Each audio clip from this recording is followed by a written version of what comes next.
Welcome back to another episode of The 12, our epic campaign of discovery and adventure across the continent of Corvair. This story streams live Sundays at around 6 p.m. Central here on Javelin Entertainment, and if you missed the last session, check it out on the channel page or by clicking the link in the description, because probably the players remember as much as you did, because it's been a hot minute here. So let's get our recap. Last time, the Lord's Festival... Might not be audio. We stopped him in time, yes!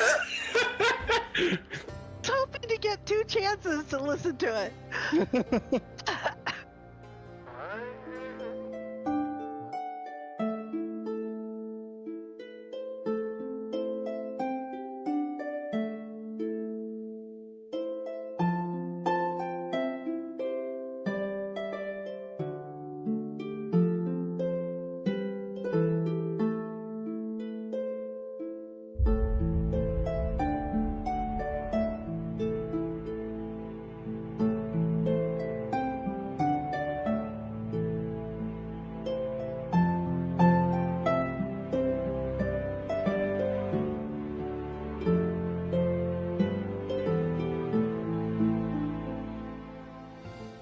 numbers in the aethogram this time, folks. Last time, the Lord's Festival burst to life in a blaze of banners and bravado as the Open Lord herself stepped forward to announce a most unexpected retirement. And who should stand alone as the nominated successor but the ever-smiling Galreth Ranchon. Galreth addressed the cheering masses with honeyed words of progress and prosperity, speaking of the city's grand growth, his humble gratitude, and his keen desire to sponsor a daring band of adventurers for the festival's contests. Why, he even named the Iron Horizon among his favorite candidates, though sharp ears among that very group caught something else, subtle threats tucked neatly between his syllables. Not one to let a tune go unanswered, Clyde and Renny set about spreading fresh songs through the streets, catchy little numbers meant to sour Galreth's shine, while Theschault pondered whether his armor might benefit from a little anti-dino reinforcement, just in case the festivities turned prehistoric. Theschault then joined Jasira and Clyde at the halls of justice, where faith and fists alike were tested. There they met Arstan, a stern instructor schooling young aspirants through sparring. With a grin and a shove, Clyde was tossed into the ring. After taking a few swift blows, he ended the bout with a decisive, if unconventional, strike below the belt, earning Arstan's begrudging respect. Though unwilling to openly oppose Galreth without hard proof, Arstan promised to keep his eyes open. Elsewhere, Roland worked his web of whispers. Word reached him that Andy had been seen near the Hospice, and that Zayne had been spotted speaking with an elf at a temple known as the Plinth. Taking Renny and the members of the Verdant Veil, Roland followed the trail and found a shadowed elf mid-ritual, one tied to the ominous blood of Vol. In a daring bit of deception, Roland donned Zayne's very face and spoke with the elf, who seemed to recognize him and offered a potential safe haven when Zay-land confided that he felt cut out of the plans. After departing, Roland and Morien watched from afar as the elf vanished deeper into the temple's depths, and it was Renny who uncovered a secret passage with the help of a friendly, well-placed knock. What is within this secret passage? Will Galreth really sponsor the Iron Horizon? And what else awaits in the Lord's Festival? Let's tune in and find out.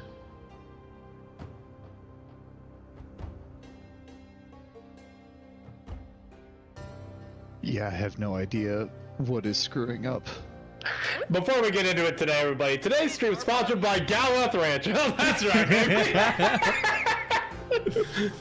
Thank you, Mr. Gal. Hey, wait a second. Modern day stresses have you, well, Stressed? come over and dissociate.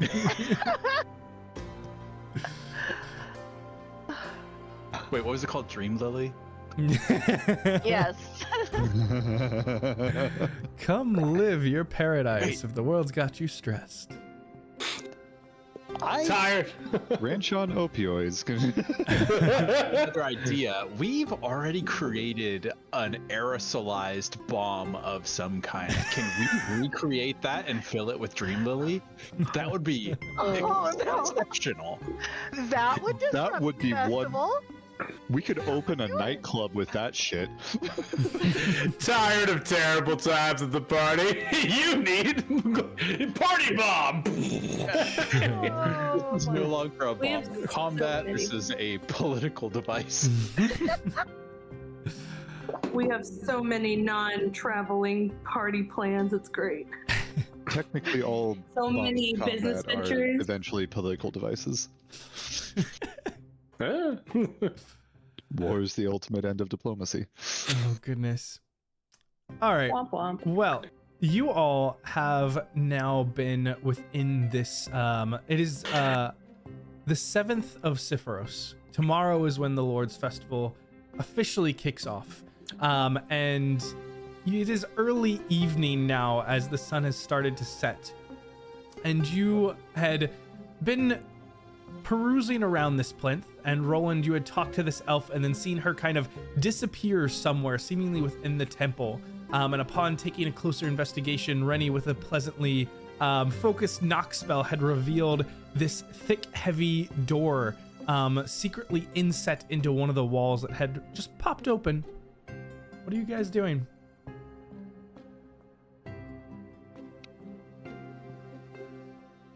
I'm looking back and forth between Renny and Zayne. Honestly, I'm kind of surprised that worked. Actually, Roland, didn't you change faces again after the encounter with the elf? Yes. Yes, I did. Okay, I do recall that. Okay.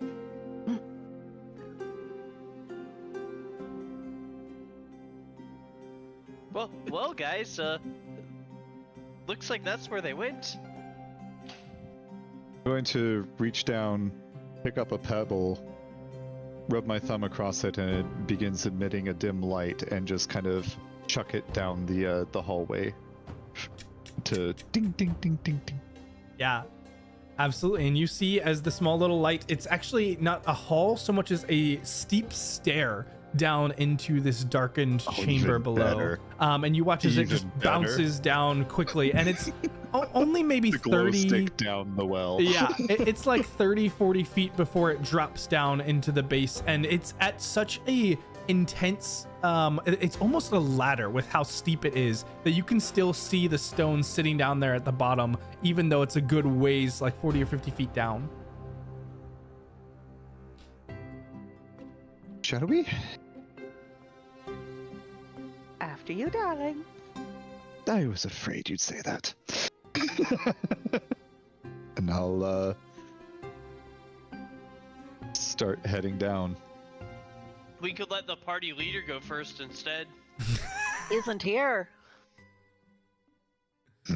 He's going down the stairs.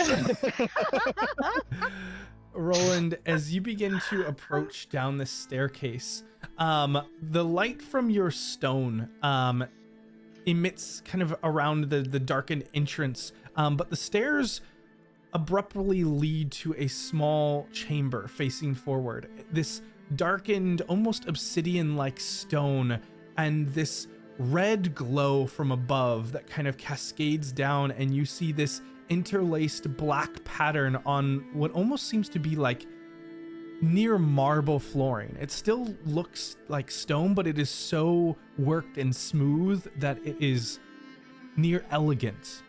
And this is a small chamber, and you look over and see a large black door, and standing beside it is a immense, strange individual.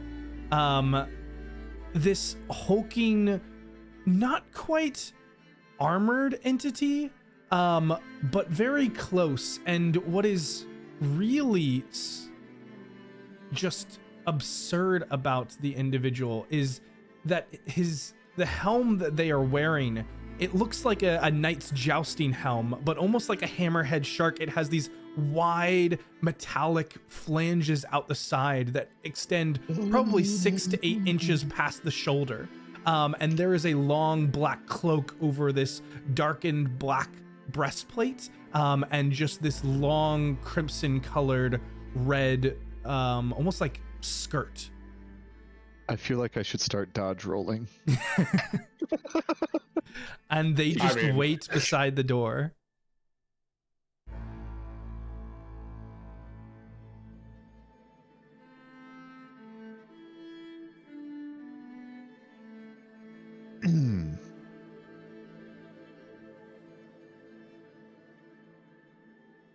Well, if they're just standing there waiting,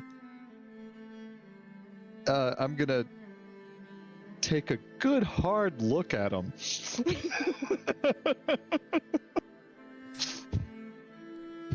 And use know their strengths to target a creature within 30 feet, know its highest ability score, highest saving throw, and any resistances or immunities. It has a equal highest stat of strength and constitution. Its highest saving throw is also equally strength and constitution, and it has damage resistance to fire and necrotic. And a great sense of fashion.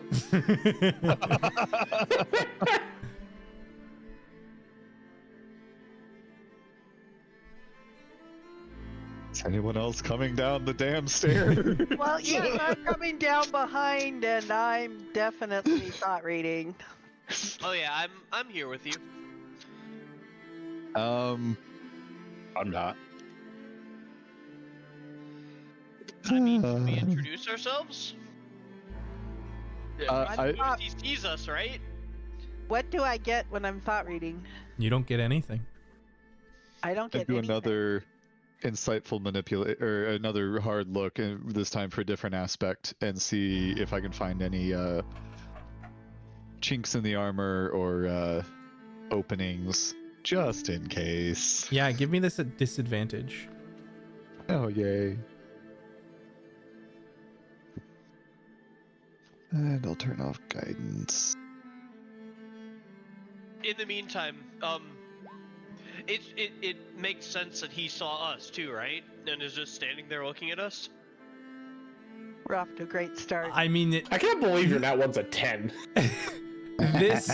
this hallway is maybe 80 feet long. Like, it would be ridiculous if they hadn't noticed you by now.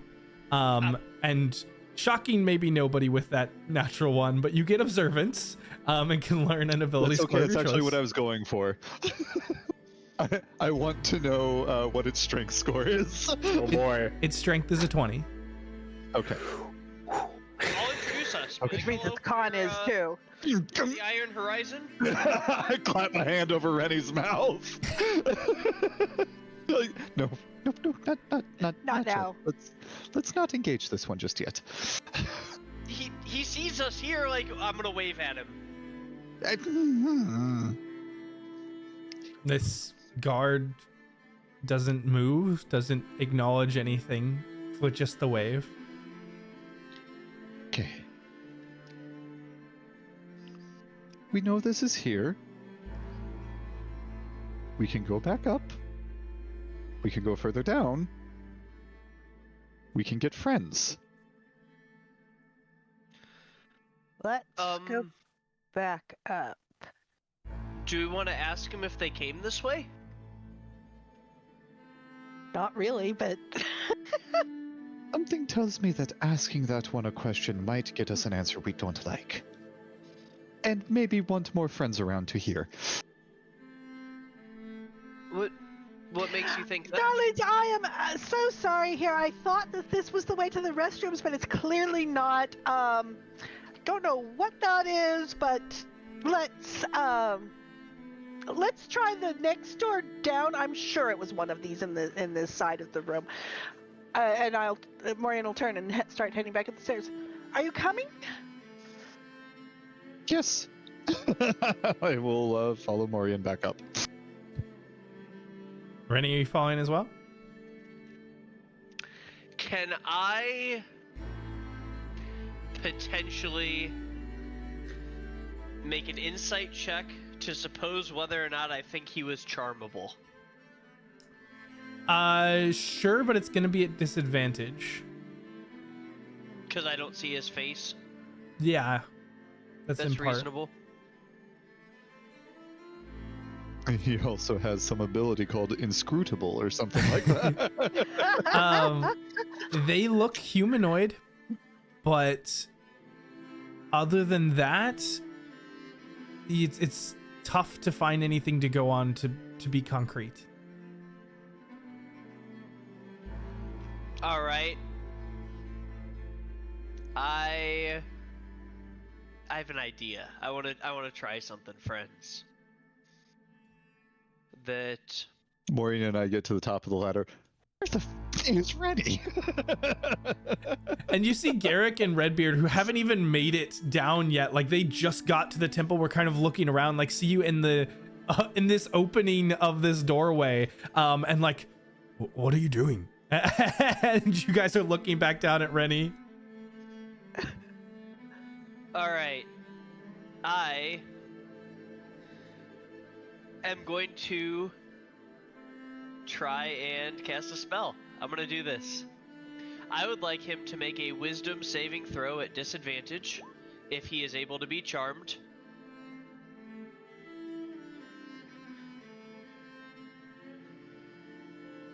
And I would like to suggest that he answers some questions with us. Renny, can you give me an Arcana check? Yes. Oh, he's skittish. So, first off, this spell has a range of 30 feet. Yeah, You're that's about what about we- you're about that's what 80 we were. feet from them. Oh, I read his other thing that the know your strength was 30 feet, so I thought we were. Oh, it is 30. Oh, geez.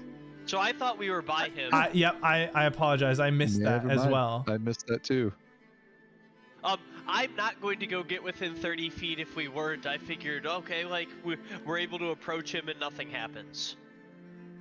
I mean, I did say I was going to use that, so I would have needed to get within 30 feet, so we would have gotten up to 30 feet.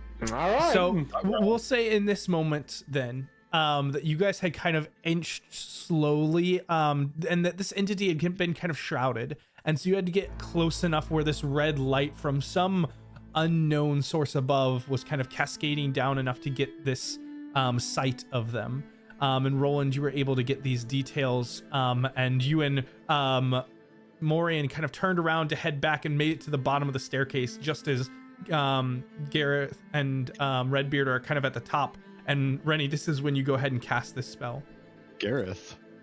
Garrett, right? Garrett. Am I getting it? Not Galreth. Not Okay. Garrett. And so I am getting that right? Morien, I'm not messing up that name. Garrick? Garrick. ICK at the end? ICK. Sorry, I was messing up that name. Garrick. But yes, Renny, as you cast this spell, you feel as the magic presses over, but you immediately lose concentration. And you're uncertain if the spell didn't work or if something else disrupted it, but the spell never seems to take full effect. Okay. Interesting.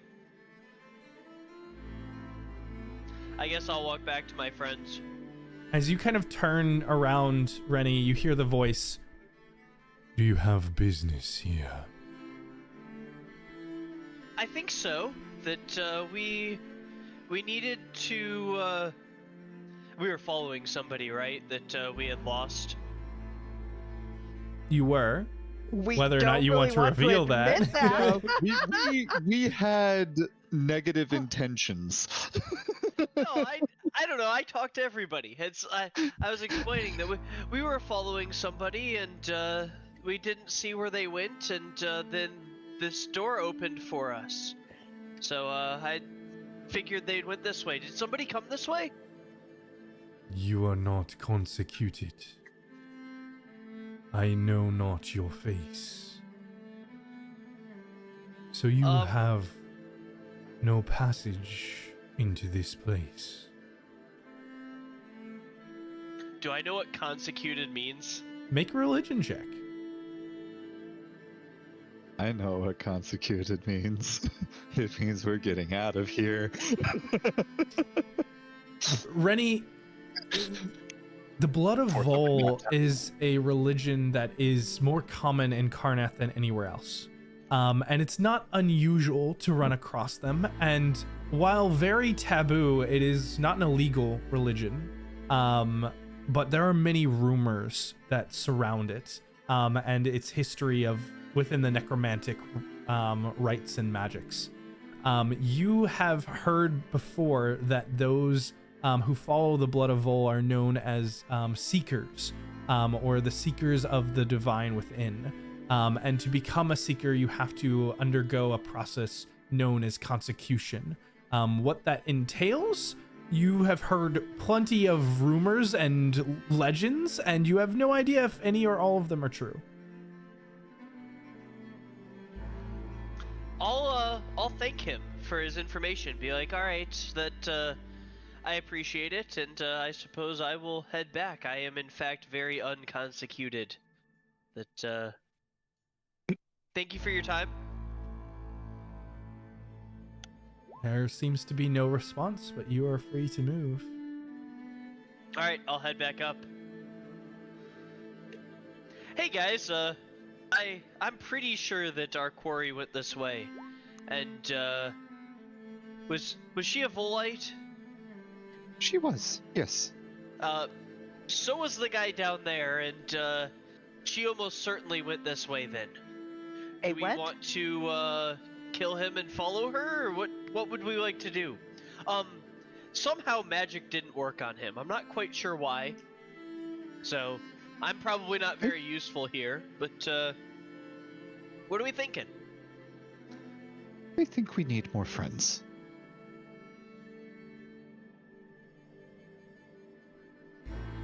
Okay.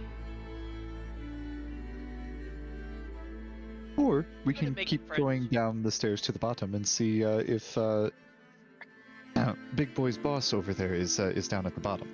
This is the bottom of the stairs. Oh, The it bottom is? of the stairs led you to one end of this long hall. Okay. So the door opened up. There was a 50-foot like straight shot staircase down to one end of the hall. This like darkened door case with the red light is at the other end of that hall. Gotcha. Okay, the way you originally described it, I thought we were off on a platform. The stairs kept going down. Nope. Sorry. Yeah. The stairs end here. Okay. Never mind then.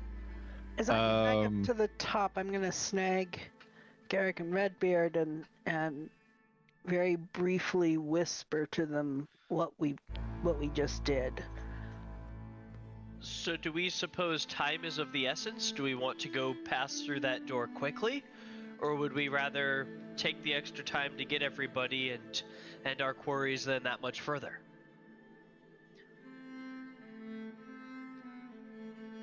But again, I'm dubious that I'm actually going to be able to do much here. That my magic didn't seem to work on him. I'm dubious of how much I'm going to be able to do in a long, narrow hallway. Morien, are you good at fighting people without magic? No. That is the straightest answer we've ever gotten. Darling, you do remember down in the sewers, right? When and yeah, no. That's what I figured. Then I suppose our only option is to go find other people to help us. Do you want me to watch this door and see if anybody leaves, or do we want to all go, or what are we thinking? We should definitely have someone in the area who can keep an eye on this door. It would be reasonable to assume that this is the primary entrance and that there is no reason for people to not use it. It looks like a primary entrance. There may be additional exits, but I think that this one is a good one to watch. We might even see Zayne going. And likewise, the door at the top is a good one to watch. We don't even have to watch down here. Precisely. Oh, I was assuming we were already back at the top. Oh and yeah, not- no, I Yeah, mean, yeah. Are we that's going to true. kill this guy in front of the guy? No. He's not picking up this There we conversation go. 30 feet. Clarify that. Yeah. We're gonna kill this blackguard.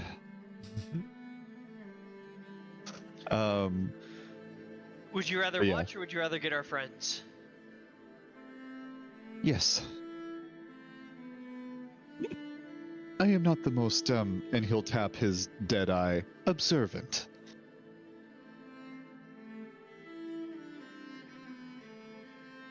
So who Okay. here is good at keeping an eye on a door while also having an eye to keep on a crowd?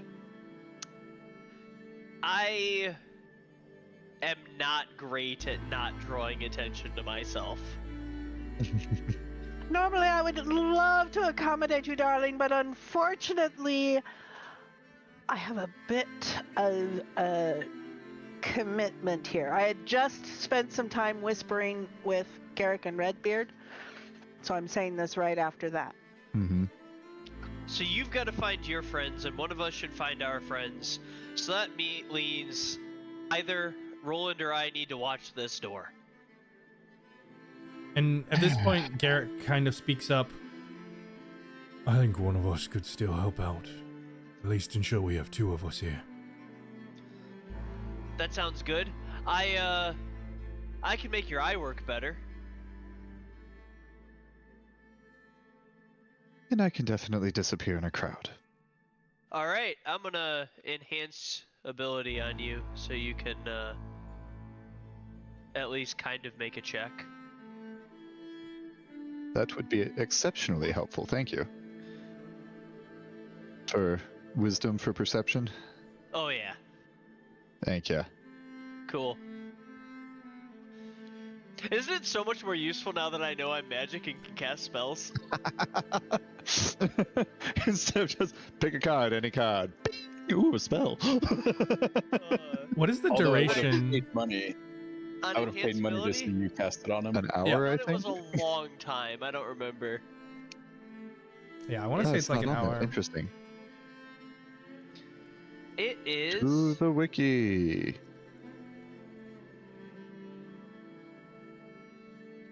One hour. Okay. Yes. That's what I thought. All right. I'm gonna go search for our friends and bring them back.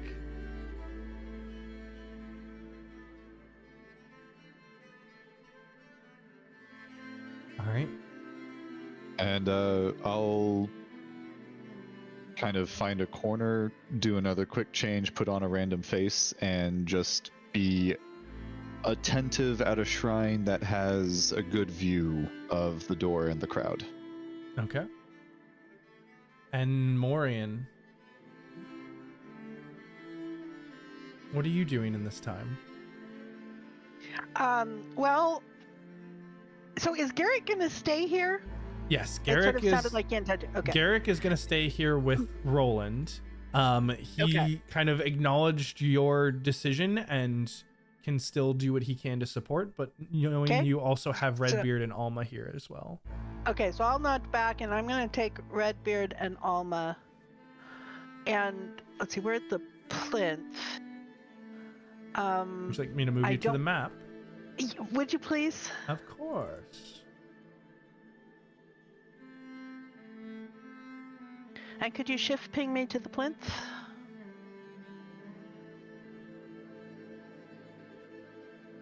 And Andy had been seen near the Hospice and around City of the Dead? Yes. Or was it Zayne that had been seen around City of the Dead? No, Zayne was seen at the Plinth. Okay. Okay, is the blue triangle the Plinth? Yep. Yes. Sorry, it should be marked on your guys' map, right? Yep. Okay. Yeah, the blue triangle is There's a marker, ideally just no where label. where the Yeah. camera is. Oh, there's no label. Hold on, let me fix that. Okay. There we go. Thank you. It was a marker for me. Those are the most useful markers.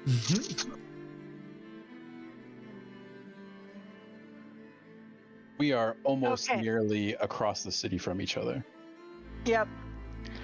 Halfway across the city.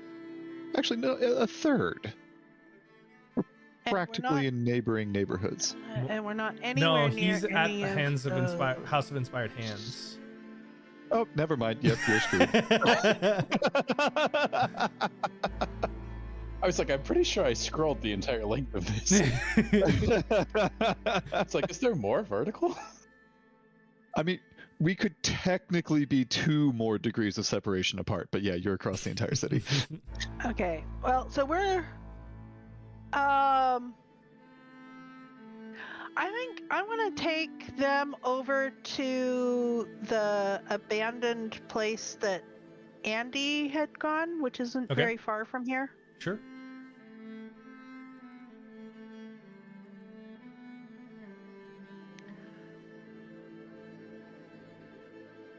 I don't remember which place this one was.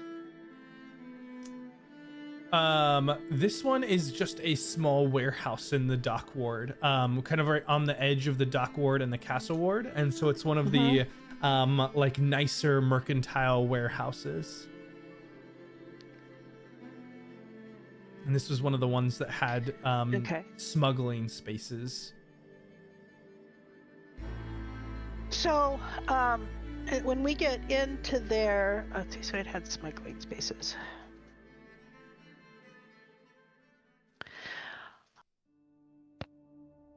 So, I catch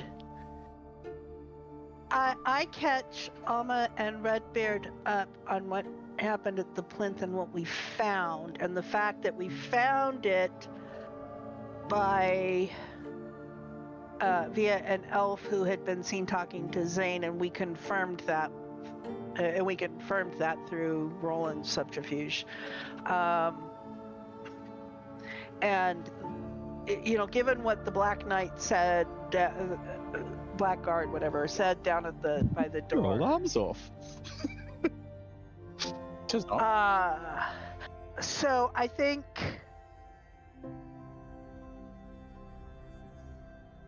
this is now even bigger than Galreth and the drugs and the human trafficking, and this is now even bigger. It's like we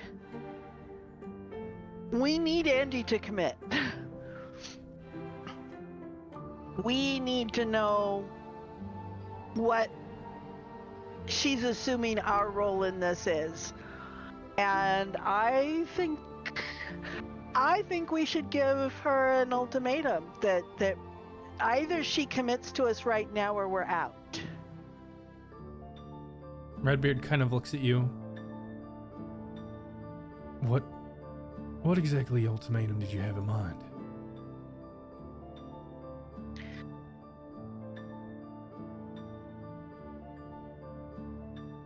If we're a group, we need Andy to brief us. We need to know the plan. We need coordination. Either we're a unit as the Veil, or we're not. And I think we need to know that now. What did you have in mind? I had in mind sending to her, and if it's successful, laying out the stakes. If she wants us as part of the Veil, she's got to share now. Otherwise, the four of us are out.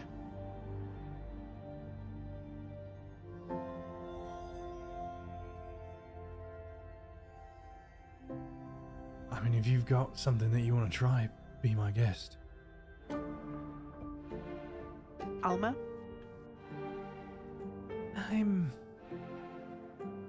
If it gets us talking with Andy again, then I'm okay. You realize one possible consequence is it doesn't get us talking to Andy again. She cuts us out. She kind of just looks down at her feet.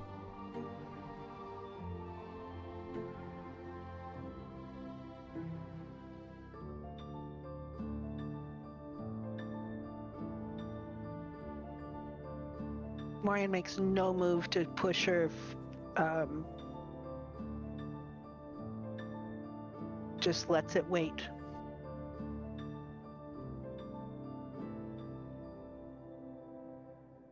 And it doesn't seem that any response is forthcoming. She's kind of resigned to what you've said, but is not really wanting to confront it. So I will turn and look at Redbeard. Kind of glance back at Alma and look at him. I'm essentially looking for, well, do I go ahead or do I wait on Alma? I think if you've got an idea, you should go for it.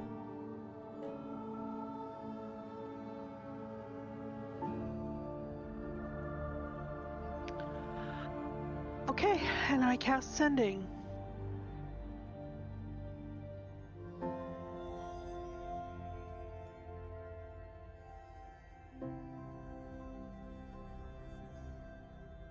And Morien, what are you sending?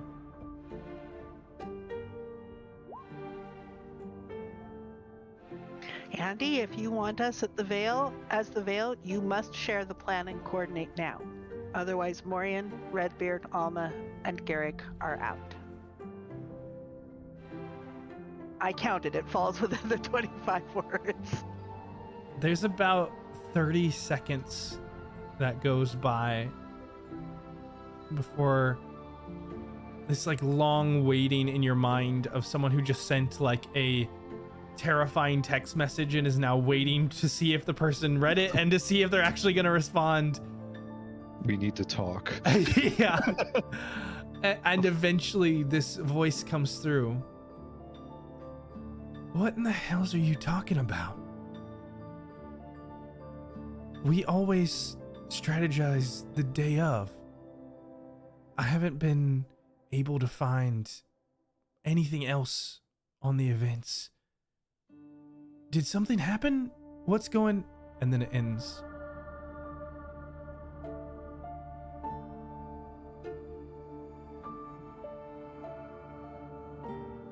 You warned me.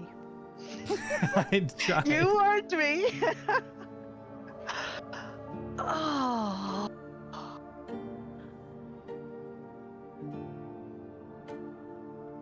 And Morien is as flummoxed as Redbeard has ever seen them. It's like...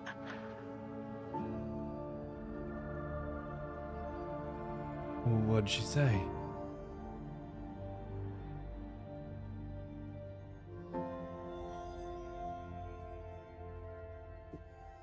She asked what I'm talking about, and that we strategize day of. She's talking about the festival then. Which isn't why she's been completely unavailable to us all day. And she was hiding out, laying low. Yeah, we were all supposed to be laying low because of the increased stuff going on after the explosion.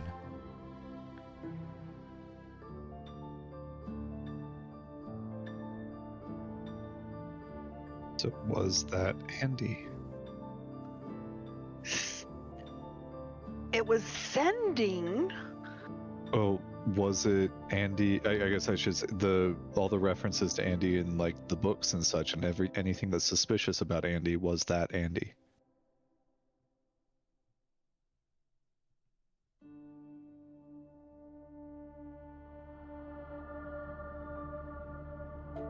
Or her evil alter ego, Randy. Not to mention her sister, Sandy. Jesus. And her mother, Mandy.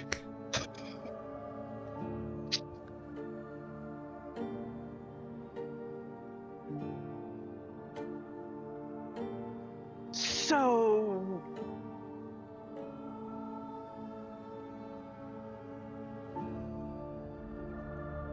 what the hell do we make of that?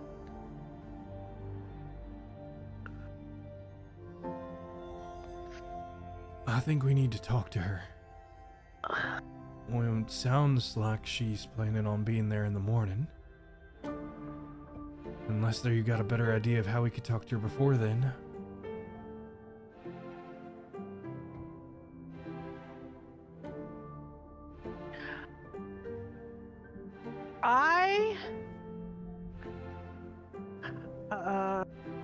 That is...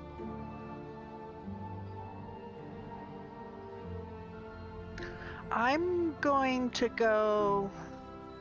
Oh, gosh.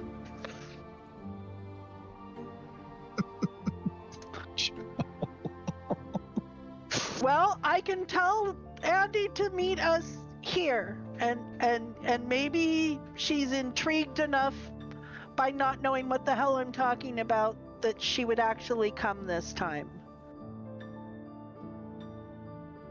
I mean, we can certainly try.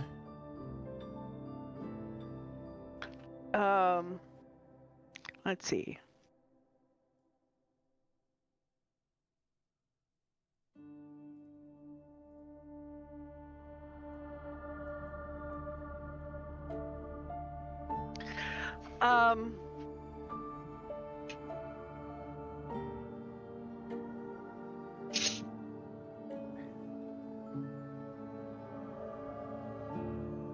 I can say that Alma needs her as well.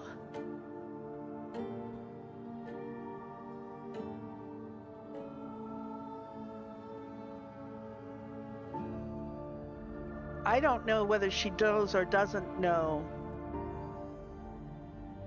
So I send again. This is a lot. I don't even have to count the words here. There's plenty of space, even if it takes words to describe the location. Makes me glad I actually went to one of the locations that would intrigue her. Give me a persuasion check at advantage. Okay. Advantage, public, persuasion.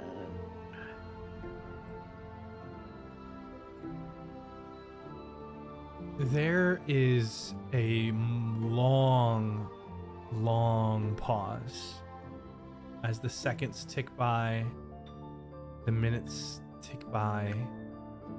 You think you might not get a response at all. And then finally her voice cuts in. I don't know what's going on, but if you need to talk, we'll talk. Be there as soon as I can.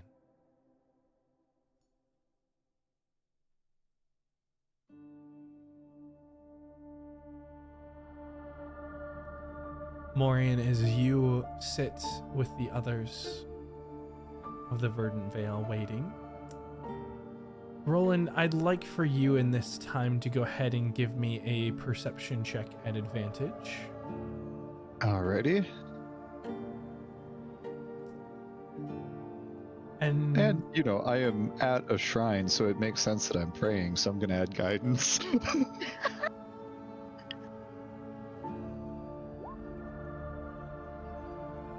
Okay. Roland, you watch for a number of minutes, and it's probably nearly an hour before you don't actually see the door open. You just suddenly see a figure where there hadn't been one in the corner where the door is. They're maybe around 6 feet tall, with a black cloak and a hood pulled up over their head, and they're just walking from that corner into the middle of the Plinth and then out, moving into the city.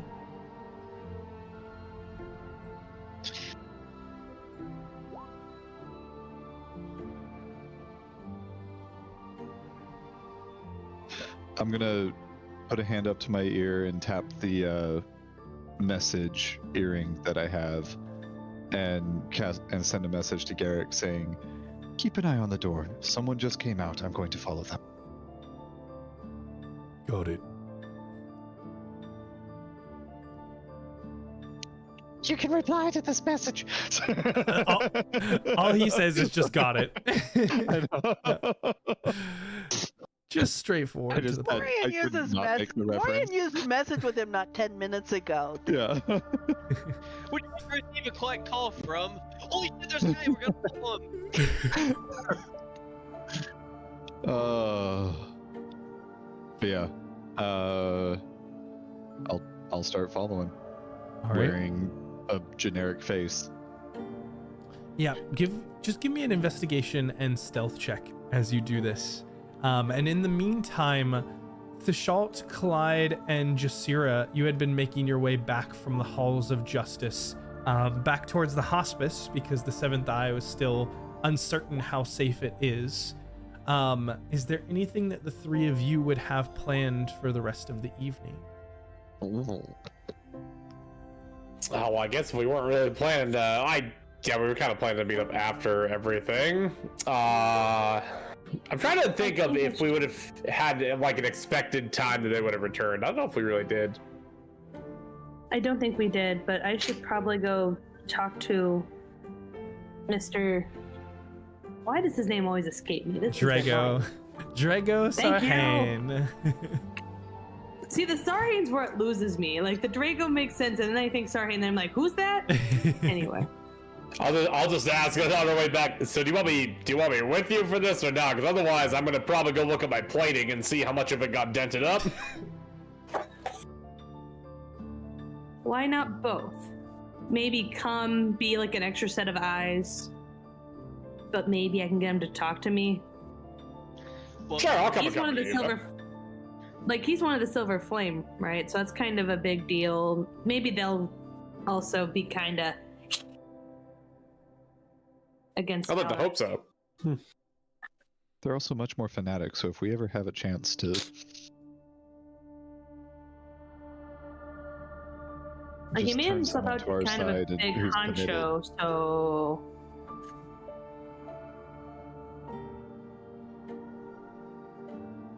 Yeah, I'll go with. and where was If he? nothing else, then to just, get to know the guy.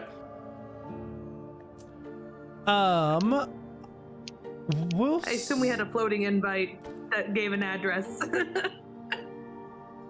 Yeah, we'll say he has been staying in one of the probably somewhere in the C ward. We'll say that he has been at let me do a quick search here, find the one that would make sense. So within the C ward, we have our inns. We'll say that he's at Pilgrim's Rest, which is just an Pilgrim's inn Rest? in the C ward. There's my Chrome. Seaward. And I'll have to reveal that for you because it's not marked currently. But Please and thank you. If you guys want to say that you are headed in that direction, you certainly can. Yes, sir. Works for me. I guess, is Clyde gonna tag along too? Where are we gonna keep Clyde? We'll say that Clyde is feeling a bit tired after the fight, and is gonna go to get patched up at the See- hospice, and says he'll meet you Understandable. later. I thought he was gonna feel a little frisky with his lady friend, but I don't know. Whatever works. I mean, maybe. Getting- I mean, Hospice is code for getting hammered. Yeah. yeah. Ooh, yes. I'm going to the yes. hospice. It'll sex is cure still what sex. else, yeah. Says he's going to the hospice, actually ends up at his lady's place. Yeah, You know. I need some medical care. Yeah. Yeah. That wink, wink, nudge, nudge. We get We it. need to find him, check Kobold or go home. You got any more of them? We can't afford for the gamble anymore. We don't have anything. Can always afford to I got money. gamble. How much is each roll? 50 50 gold. gold. Isn't it 50? Oh yeah, Yeah, we're sizable. fine. Couple of good rolls. Are we? That's the thing. Like one sentient weapon win the game kind of thing in here. I guarantee there eventually is gonna not pay off. one. Yeah, brother, I wouldn't take that gamble, and I'm the guy who takes more gambles than that guy. There are plenty of fun items, but there will not be any artifacts in there. No. My brother and Vol.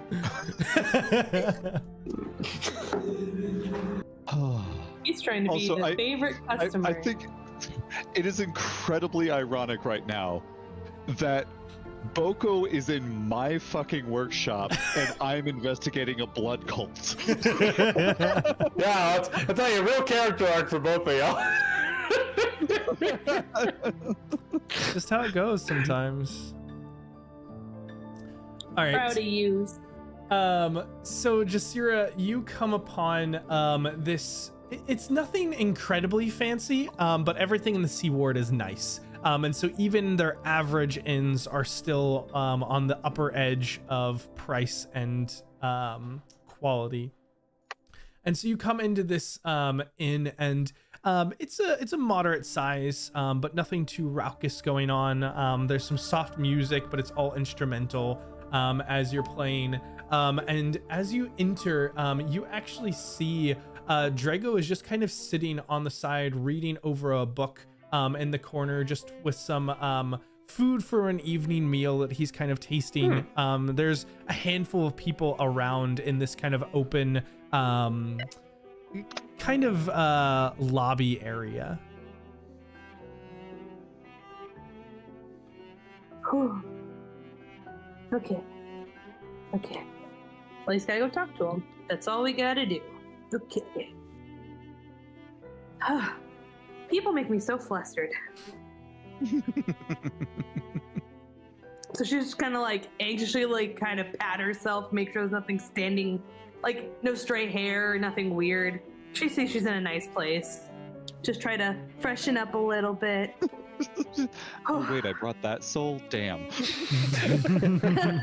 Rats. This doesn't match my outfit.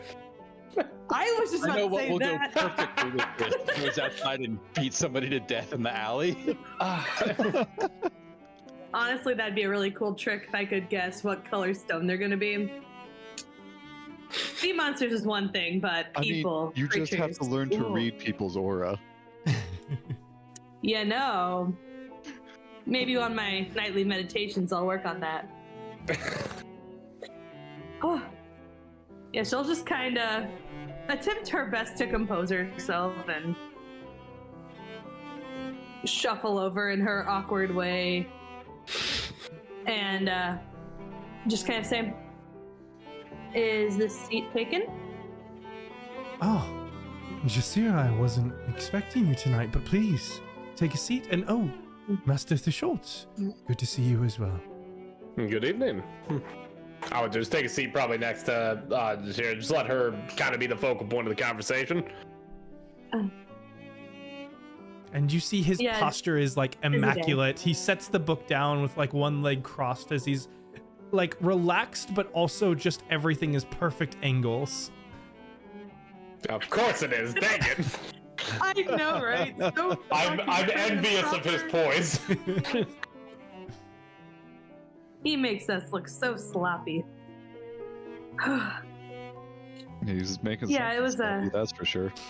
quite a busy day with the announcements and everything. I'm sure you heard. Yes, there has been much conversation going around.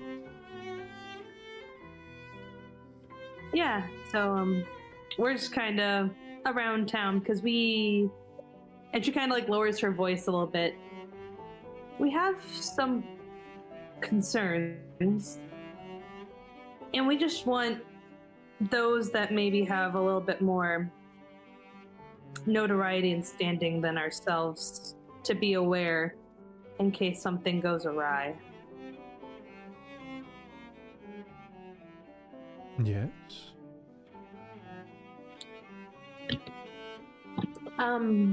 She'll just kind of look around at all the people. Is there somewhere maybe a little more secluded we could talk? You see there's a bit of color that comes into his cheeks for a moment. I must apologize. I only have a room here. Perhaps there is some sort of meeting chambers in the inn, or we could go for a walk around the city. I'm not sure how much privacy you need. Just enough. I don't know if perhaps there's wrong people that don't need to hear all this. I don't know. I'm not really a people person. You've seen.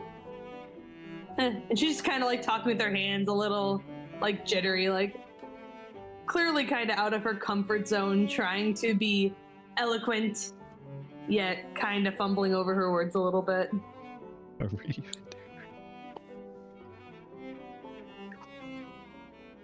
Well, perhaps we can go for a walk through the city, and I know there are some spaces. There is a nearby temple, one that has some areas for private worship.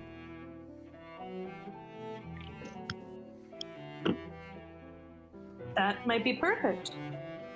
What do you think, Theschault? Seems like a good idea.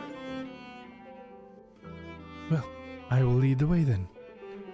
And he begins to escort you both through the city streets, and as you're walking, he kind of makes just casual conversation to you, Jasira. I'm glad to see that you're up on your feet again. Sometimes after undergoing a restoration, you can feel woozy and out of sorts. But you Yeah, it's happens. you're feeling all right. I am. All things considered, physically well. Mentally, a little concerned. But it might make some more sense. I think you'll understand a little better when we get to that. Are you well? Yes. This is a beautiful city.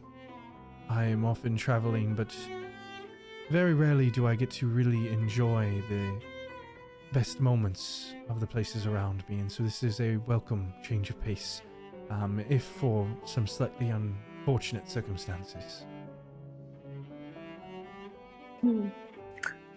Completely agree.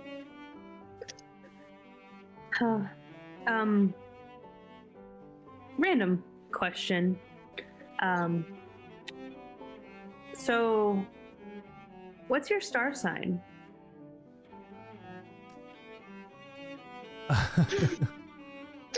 It is a bit unexpected. Is there a reason that you're curious of such things?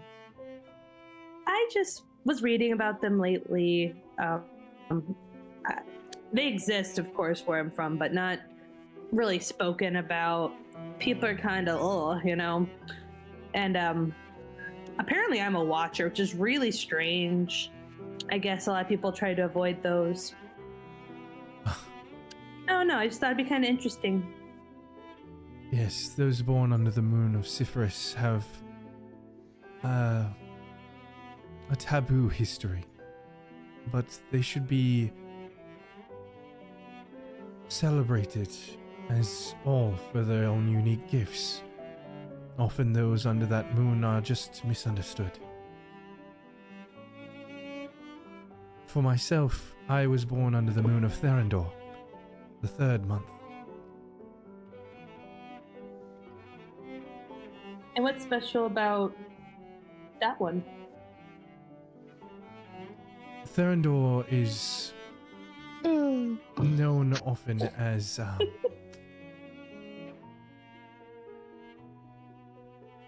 for, well, I guess we're known for being priests and mediators. Part of my life has always felt a bit preordained. The moon is known as the healer, and it's part of a constellation known as the Grinning Dragon. You see, those born under the moon of Therendor are thought to be gentle and empathetic. Therendor is an ascendant moon, and so many druids, priests, and other healers often find their way into, are often found being born under this moon. I'm not sure I exactly believe in all of the correspondence between the moon and the stars and that of fate, but I do believe there is a path for each and every individual.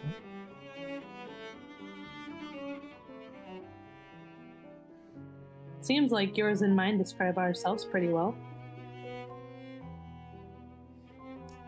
But perhaps that was chance, as you said. I find it somewhat coincidental. I believe that they are written in a way that anyone can see themselves in whatever their star sign may end up being. Sometimes people are looking for themselves, and it doesn't matter what it says, they'll find a way that is reflective, because it gives them a sense of purpose. But for myself, I find my purpose and calling in other things.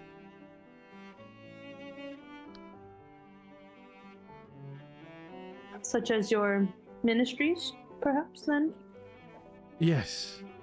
The faith of the Silver Flame is one that we are attempting to spread. And so I travel to many places, offering up guidance to those souls who are lost, and helping to escort them on to brighter futures, where they can be participative in better change, in bringing about a better world. Or at least I try. That's quite noble.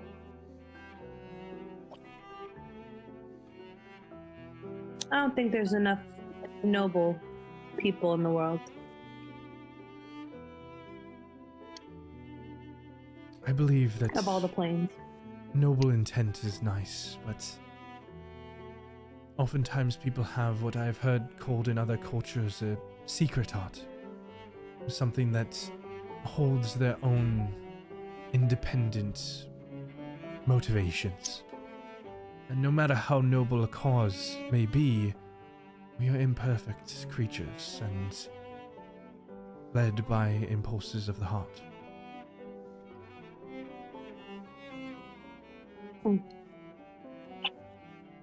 You can say that again. And she'll kind of take this as an opportunity to peek around a little bit just to see if we have a decent bit of space. And This is just around like 6 or 7 o'clock at evening. Most people are at dinner. You've been walking through the streets, and though there are the occasional people on the streets, there's enough space where you don't believe that you'll be overheard. But you also know that he's escorting you to a location if you're wanting to wait for anything to be ensure that it is private quarters. Roger.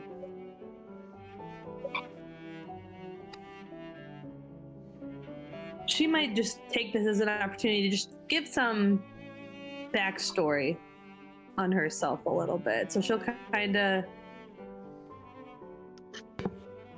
kind of spinning off that noble mentality and the imperfect nature of kind of existence. She'll kind of spin that so to elaborate on where she's from.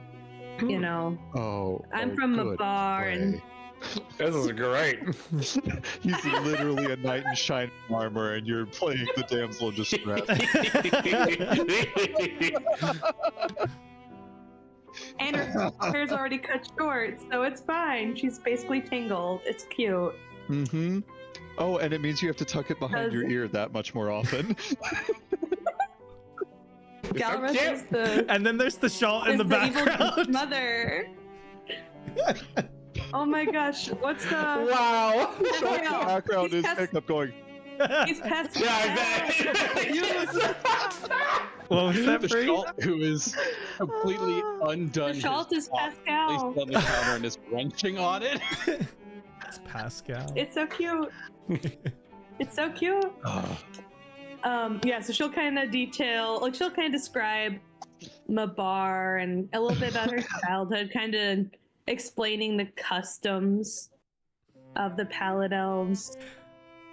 And as upbeat as she can or something. So what customs are we talking about here that can be upbeat? Because the customs that I immediately think of are not very upbeat. Well, she's gonna say them upbeat, she's not gonna make she's gonna be like, yeah, well, it's all about making yourself better, right? So we all fight to the death. It's Improvement. Oh, also crazy. a good thing for oh, and then you went there. I'm sorry, you fight to the death to improve It's your a- skills.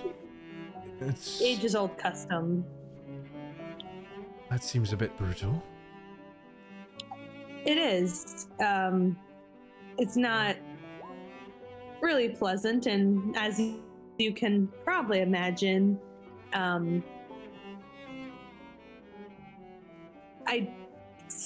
think are better at keeping their head down and fulfilling their duty, as it were. But others, and she'll kind of like trail off a little bit, are less good at that, and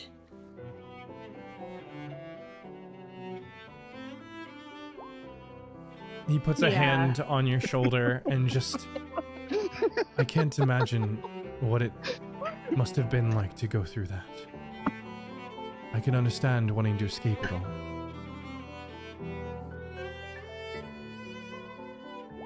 I think it leads to a lot of nightmares sometimes. Not to be grim or anything, but more of an explanation for my little, you know, the first meeting.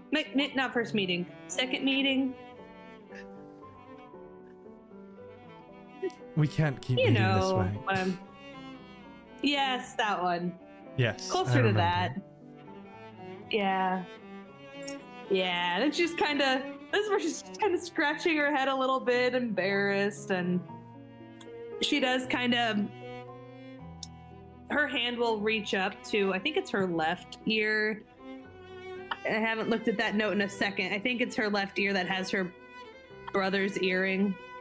So she'll just kind of touch that as if maybe to just a passing, you know, touch. And yeah, it's a crazy place. It's not one you want to go to. I wouldn't. But it's really cool if you think about the circle of life and how when souls die, they kind of come to us and we use them to sustain our own life. It's kind of a crazy thing. We're very crafty, hence my jewelry. And yeah, it's we do our best. Yes, I've been meaning to compliment you. You have an eye for beautiful things. Your jewelry is always quite elegant. Thank you. I try to keep them fresh.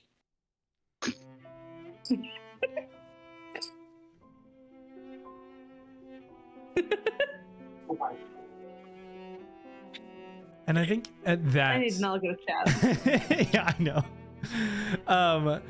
At that, Drago kind of motions with his hand upwards, and Jasira, you see a gorgeous white marble temple that seems to jut out against the industrial landscape of the city.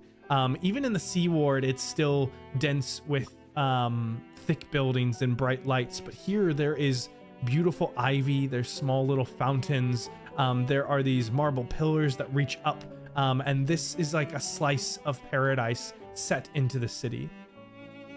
And Drago looks over at you.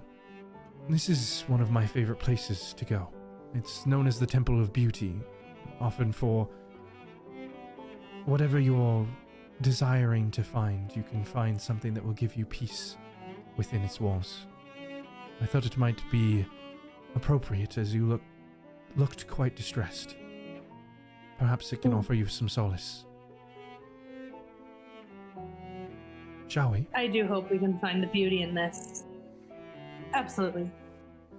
He escorts you both inside, and you find a chamber off to the side that is a private worship space. And there, Jasira, you look around and there are no statues really in this place. The beauty is in the environment itself around you.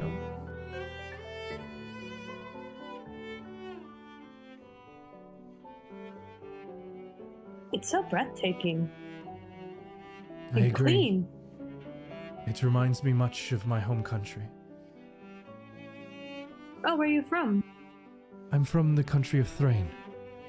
It has some of the most beautiful places that you'll ever see, but a troubled history.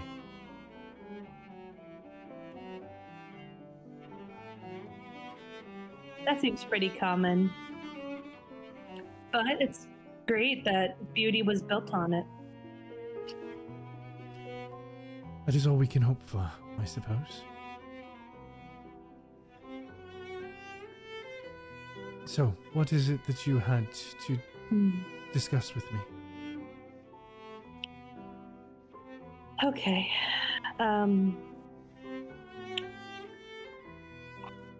You know, everything I said about my background, it wasn't particularly great. And just kind of like shyly, like half raising one of her hands. I was one of those who did not accept my assumed duty. My mother and grandparents, the elders, actually were the most I don't even think disappointed is even the right term. It's not strong enough for their kind of hatred. That I broke the cycle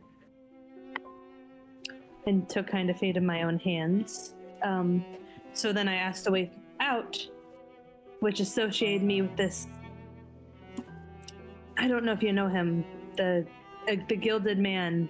He's kind of like a folklore at this point, but I assure you he's quite real, and she'll kind of whisper a little bit, kind of an asshole, if I'm being honest. I can say that I'm familiar now. Yeah, not a nice guy. If I talk about him, it's more likely than not he is a part of the problem. He's not quite gone. Anyway, not the full point, but he ties into the full point, which is he, in order to get me away from my home, gave me to Galreth as a slave at his estate. And that's not uncommon. There was quite a lot of us. And here's where it gets really dicey, and please feel free to tell me to pause if I need to, because it's so much. He has us harvesting drugs. The Dream Lily. And then on top of that,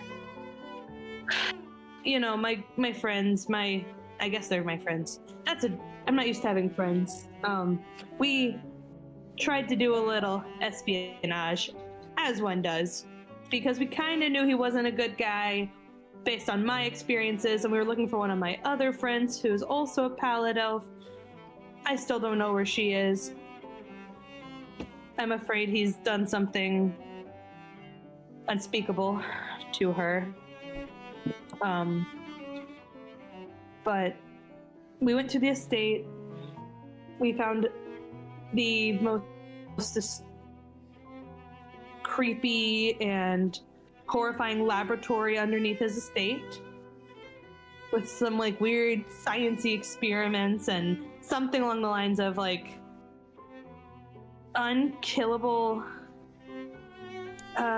sentinel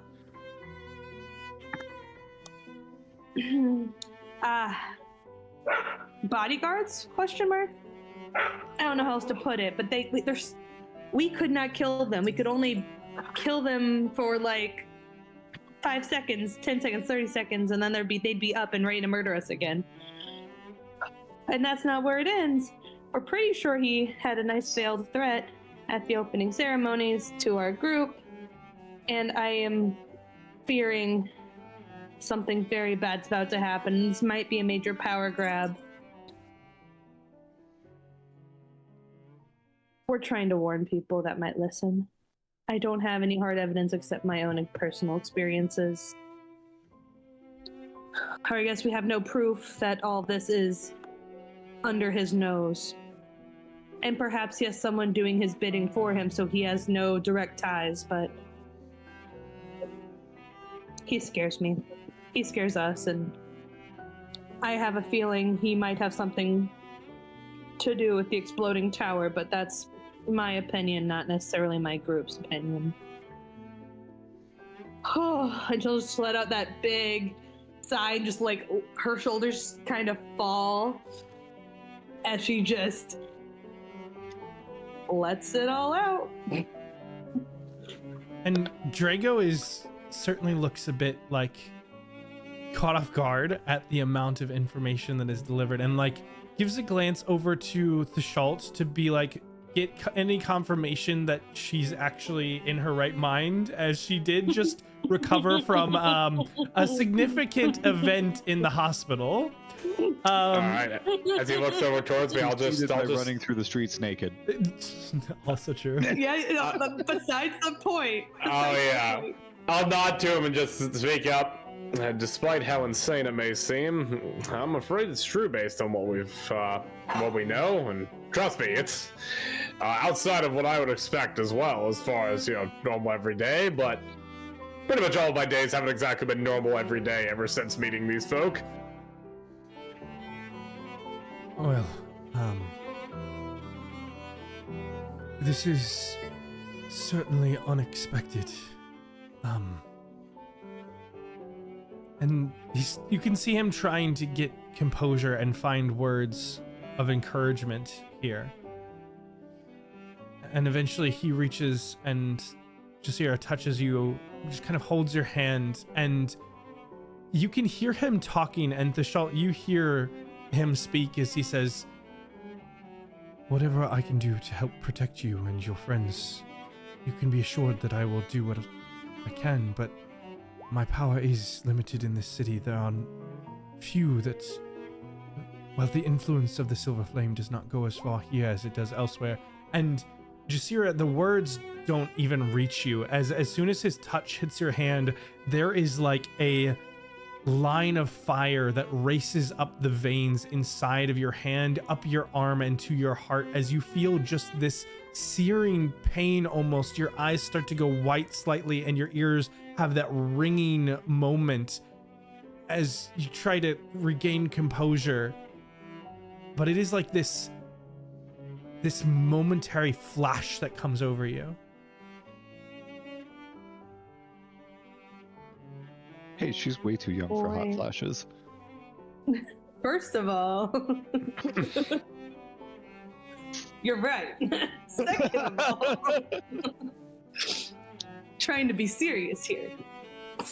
Oh, sorry, I wasn't muted.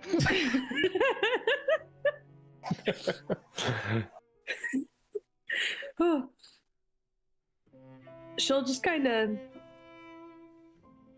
blink a little bit. And she'll just kind of nod, assuming what he would have said. I really appreciate it. I understand. This may be kind of out of left field.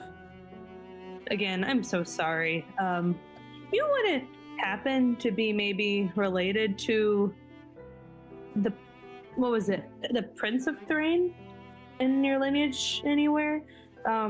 What time frame was that? And she'll just kind of try to think really hard from what her and Roland looked up. And just you're struggling to even Third get age, some of these maybe? words out because Yeah. as you're talking, there are just these flashes of that vision in front of you. The fact that you're in this castle-like temple, you suddenly see it on fire, that castle from your dream. You look forward and see Drago in he's not as fully armored as he is in the picture, but he is armored, and you flash back to seeing that knight in the full plate down bleeding on the ground, and you open up the helm, and right as your eyes had opened to see Drago before, and there's just these flashes of this dream merging with your current reality that you can't seem to split up, and it is hard to get these words out. But as you kind of speak forward, Drago is trying to understand. There are many Thrainish princes. Which line are you asking after? Third age, I think. Something terrible happened. We read about it. Something very terrible. Oh, you mean Prince Thrain himself? That one. He looks kind of down at his boots, and again you see that slight color come across his cheeks.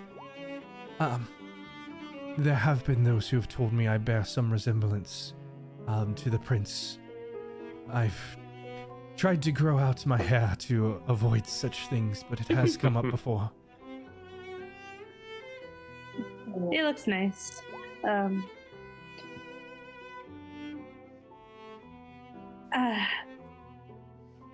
Yeah, perhaps should everything go well with the festival and you're still around, we might want to talk about that a little bit later. That's a whole nother can of worms that I don't think you need to get into right now. Given all I just shared. If you insist, but I am here to support however I can. If something troubles you, do not fret to share.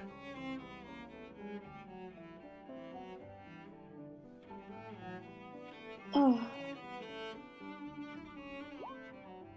Then she'll just kind of try to explain the dream. She'll just jump right and be like, okay, so this badass lady in all leather, looked kind of cool, by the way, with this really cool, like, seductive voice, was going around murdering people. And I don't know anything about it besides this just started happening. And I have no tie to Thrain. I'm not even from here. But yet I'm seeing this, and we just... Roland and I just went to the library, we learned all this, and... I felt a fire when you touched me. Literally, kind of. Maybe also not so, but... He quickly tries to compose himself at that one, but recovers well. I am aware. See, the best part, she's saying this so straight-faced and dead-ass, like... I'm aware of the Bane of Thrain. It is well known in our histories. Yeah. I could certainly look into finding out more information about this. What we know from my home. I'm sure our libraries have the most in-depth information on the event anywhere. That would be very helpful. I don't know why I'm seeing these visions, dreams. It's almost like I'm there.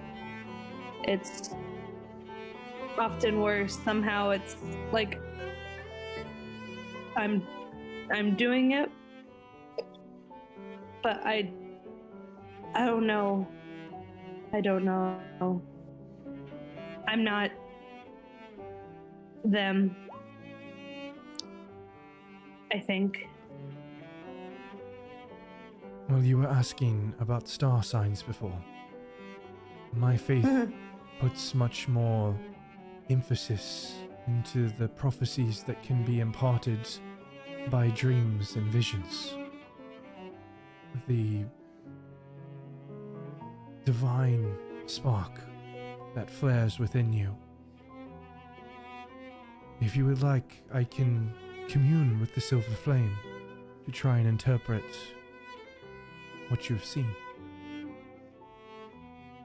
Once things calm down, we can Please? find some time. The ritual will take a few hours, but often many who are plagued by visions of darkness find that there is sometimes more meaning nestled within a mess of flame.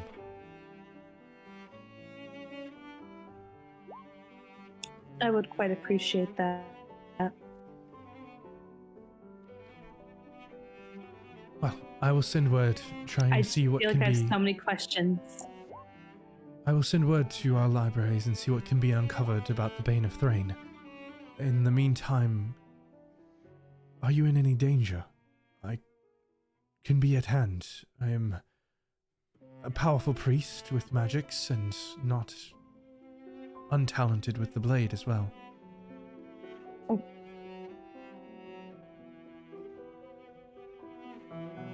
I hope we're not in imminent danger. I suppose it depends on how the games go tomorrow. Well, then I'll be sure to be in attendance. I am... Thank you. Of course. Oh. I've heard of confessions. Is that kind of like that? I feel so much lighter. Of a sort, yes. Interesting. Oh. Well, I hope all of this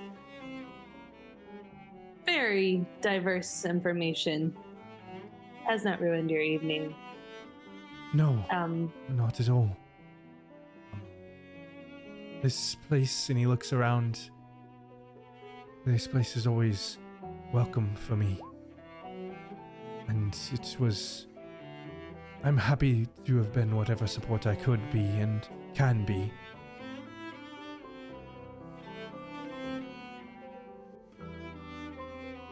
After all, that is one of my purposes that I try to find, is being there to support others.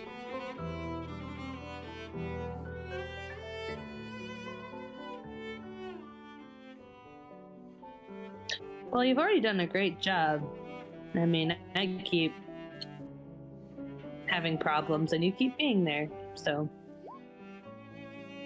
thank you. He just slides his head, the words not quite coming through.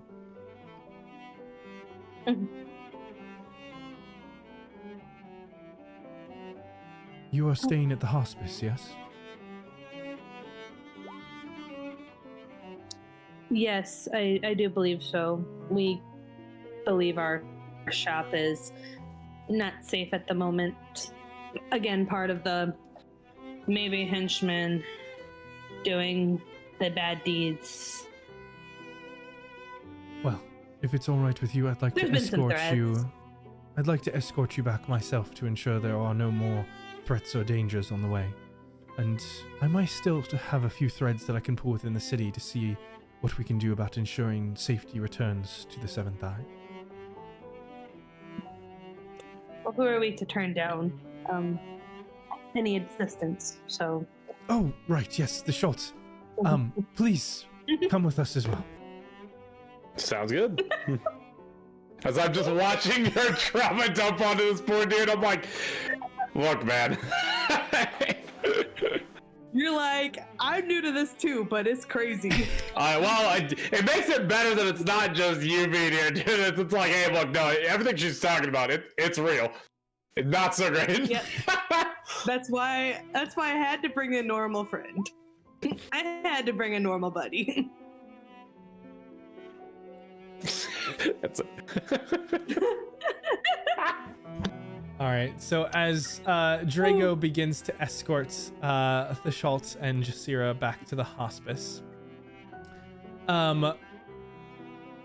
Boko, I believe that you had planned to rest this evening, correct? So are you headed back to the hospice as well? Yeah, I would probably sleep as soon as I got there, because I think I had stayed up all night overnight. Correct. Finished kind of early to late morning. I probably would have slept through the day.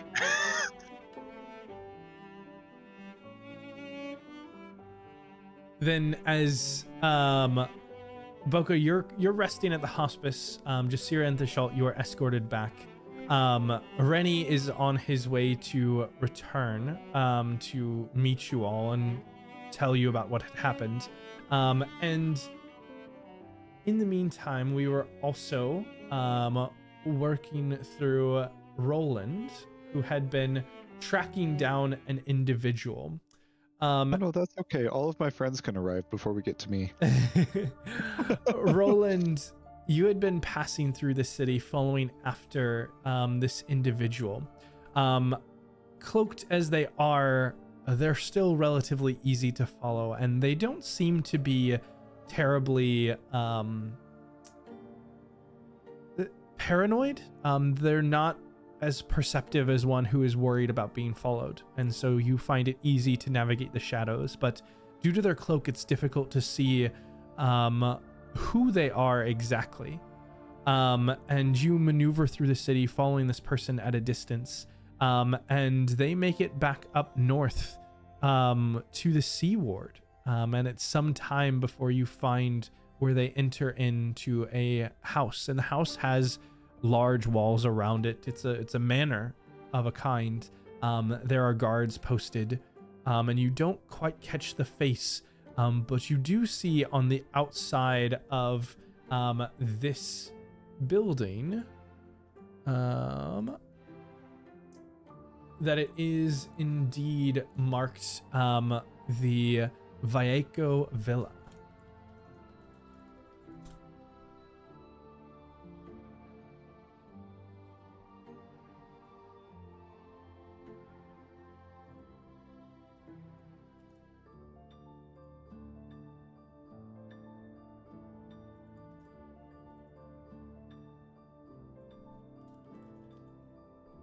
Did I come through? The bout is still there? Yes. Okay. Just wanted to make sure. Thank you for the spelling. And we'll shift that one over. And being this far north into the Sea Ward, you are actually closer to the Hospice than you are to the Plinth. Are you stopping by the Hospice on your way back?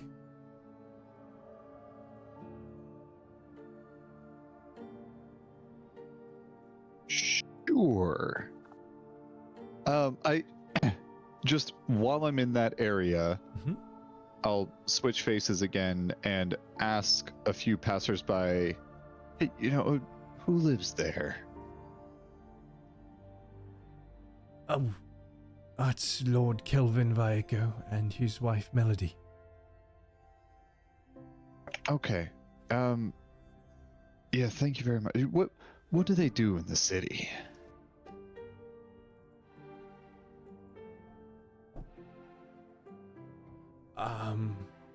I can't say I know offhand.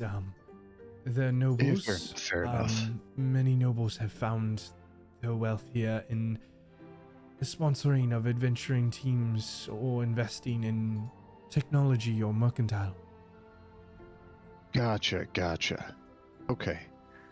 Yeah, no, I'm just with one of those adventuring groups who's looking for sponsorship at the games. So big house was hoping. Of course. Thank you very much. I'll head out. Okay. Then we'll return to Renny. Renny, you arrive. Yes, I will stop by the Hospice since I'm close by to see if Renny has grabbed people already. Okay. Renny, you arrive at the Hospice. Jasira, Theschault. Clyde isn't there, but Rhea, Boko is asleep. Most of the group is at the Hospice. Guys? Guys? Hello? We can hear you, just nobody is responding. Yeah, I'm asleep. Yeah. What is it, Renny? We've got to go. That What? They're waiting on us. They being. They being Roland, and they being Morien, and they being Garrick, and we followed a guy, or actually, technically, I think she was a chick, and then we found a secret passage, and we didn't think we could kill the guy guarding the passage without help. Oh, and here I thought we were all meeting back here. Oh well. So somebody needs to be killed? Somebody. Ah, well. Typical day. Well, I suppose we've got time.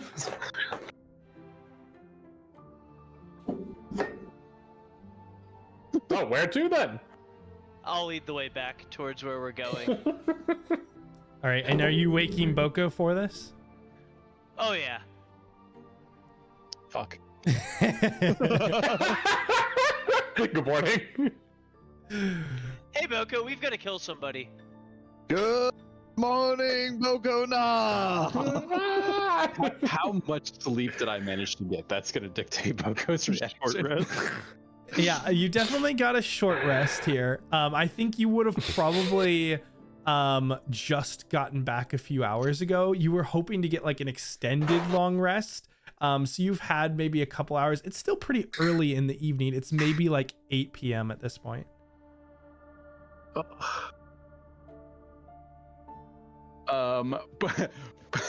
Boko doesn't use his hands or anything. He just sits upright like a zombie. Good morning. Oh shit.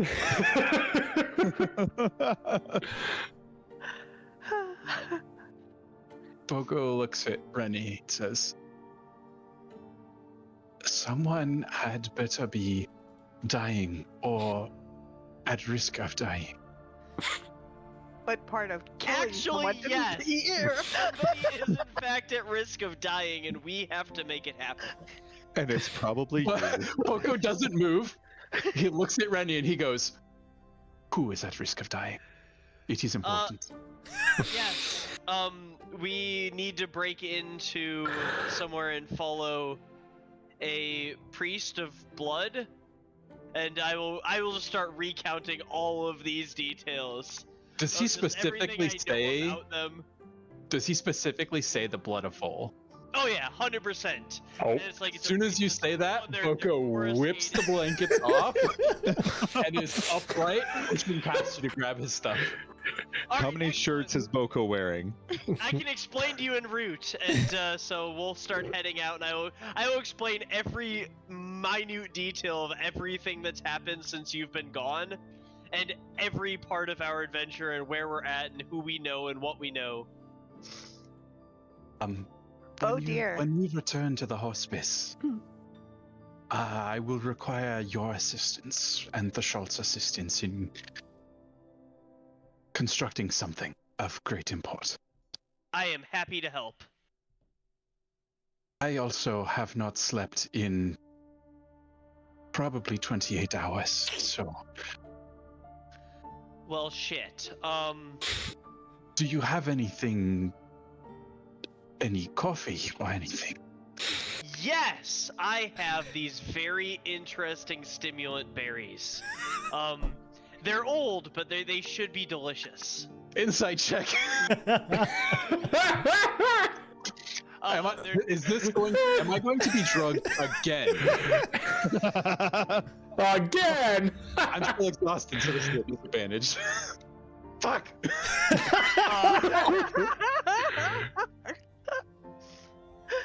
Clearly, It this looks is a great delicious. idea. Renny is ever so earnest. Yeah, Yeah, I was simply just gonna help and get you, if you have exhaustion, something so you're not rolling at disadvantage. I Just would enhancing love something. I would love some berries. Perfect. What ability do you want not fucked? Intelligence, I think, is probably my strongest suit. Perfect. There you go. Yeah, Wow. enhance ability on We'll your have intelligence. Roland. We don't need your intelligence. Hey, That's the only I'm thing going to regret saying that, aren't I? At least to uncancel out disadvantage kind of thing. A Beautiful. little bit of help. If Renny opens his hand to hold out berries, Boko will just immediately down all of them. Are they good Excellent. berries? Yes, we are walking and chewing and walking and talking. And we'll say that you guys run into Roland on the way out as he joins up with you. And you all eventually... Wearing a completely random and generic face. Well, so Roland We've knows gotten- he encounters them Yes. anyway. We've gotten used to anybody in the area that looks too generic of an NPC. We just grab them and take them with us and trust them implicitly. He's counting on that and just walks up and joins in with your group. Hey, I found some of them. You, 5'10.5" white male. Oh, so Roland picked a taller one this time. Oh my goodness. But yes, eventually you all do make it back down to the Plinth. About 9 p.m. in the evening. The sun has long set. It's a little bit chilly on the winds in this. Winter hasn't quite hit Carlacton, but Carlacton is within the northern part of the world. And so there is that chill that has set in. And at this hour, there are hardly any individuals at the Plinth, only a few doing some evening rituals. That is probably the telltale sign of anywhere of it being Roland, is that when the evening chill sets in, he's still just walking around in a shirt, like does not care, does not bundle up. Still hasn't buttoned up his coat. Yeah, is still looking Dang. around at everyone else going, you motherfuckers think this is cold? Is the Theschault with us too, or is it? Yes. Okay. Yeah, On everyone the- but Clyde is here. On And the walk Verdant Veil. over, when Theschault and Roland are both there, Boko will reach into the bag of holding and will pull out the second I would say new and improved, but is neither of those things. Soul nullifier. And show it to Roland and Theschault. Where'd you get that? Interesting. Sorry, that that was the voice I had with his face. Where did you get that? I have spent probably the last 28 hours creating it. Oh my. That's what he was doing instead of sleeping, I think. I do have to warn you. Mhm. As you have noticed, it only has one chamber. The other had 3, I believe.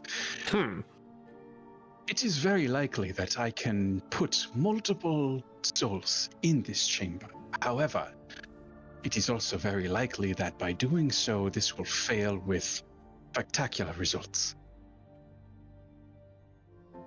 Is there any way to time the failure? There may be. Again, we will only know when it happens. However, should it not be timed, it may require coercion. And Boko will gesture towards Roland's gun. Ah. I am confused. Is this a bomb or isn't it? Yes. Boko looks at Roland and with absolute certainty says, maybe. Look, I know that you come from a bit of a different scientific background than I do, but I usually like for explosives to be identified as such. Boko is going to say a sentence that I don't think Theschault has ever heard before. He's going to say, I believe its explosive capabilities are going to be directly proportional to the amount of people we put inside of it. Okay, so we need a lot of people. Suppose in a bizarre sense that is... You know what? I hate thinking about this. I'm just gonna leave that to you. All I'm asking is simply, should the need arise to coerce this to be explosive, that the two of you be ready. I will give you a signal, and you will perform the rest. All right.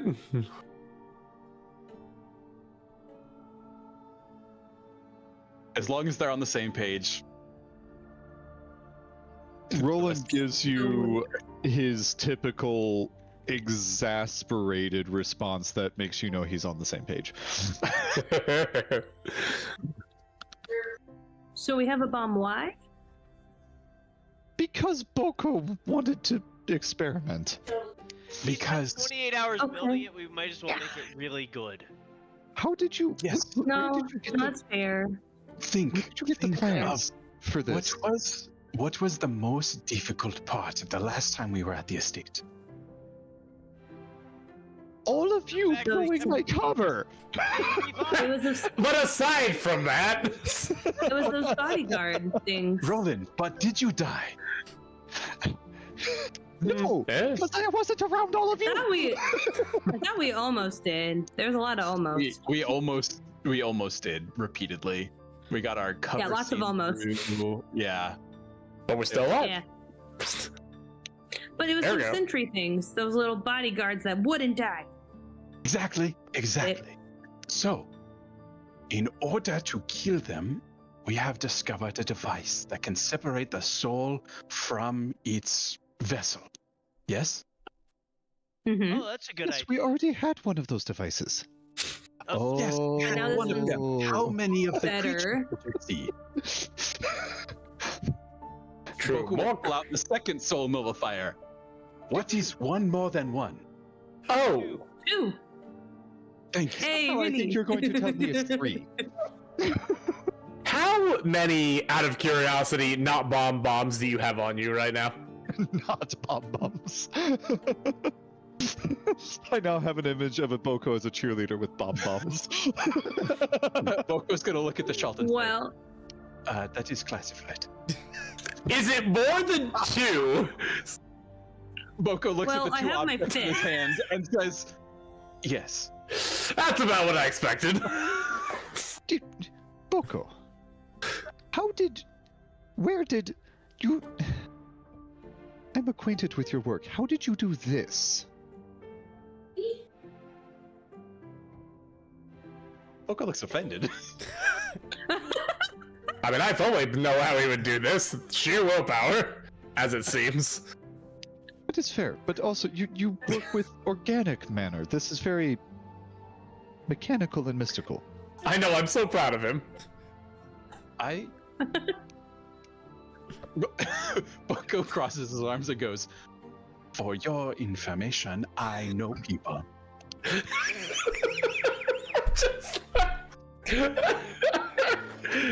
The difference between can't and doesn't.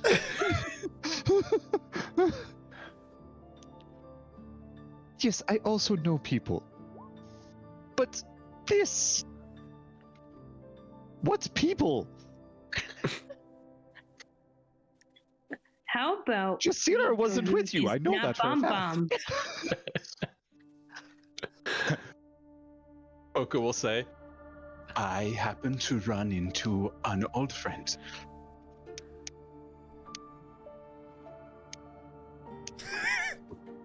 There's no chance Roland's gonna leave it at that, is there? You don't have enough friends for any of them to be old. Whoa, hey there. He's got one, and he just tried to kill you all. Actually, Roland may have a point there. Yeah, where is this friend from?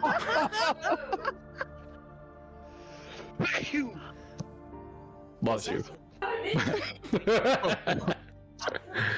Boko looks at everybody and goes, "I spent the day with Jasira from the island." Oh, okay, so that's what counts as an old Ah. friend for you. Got it.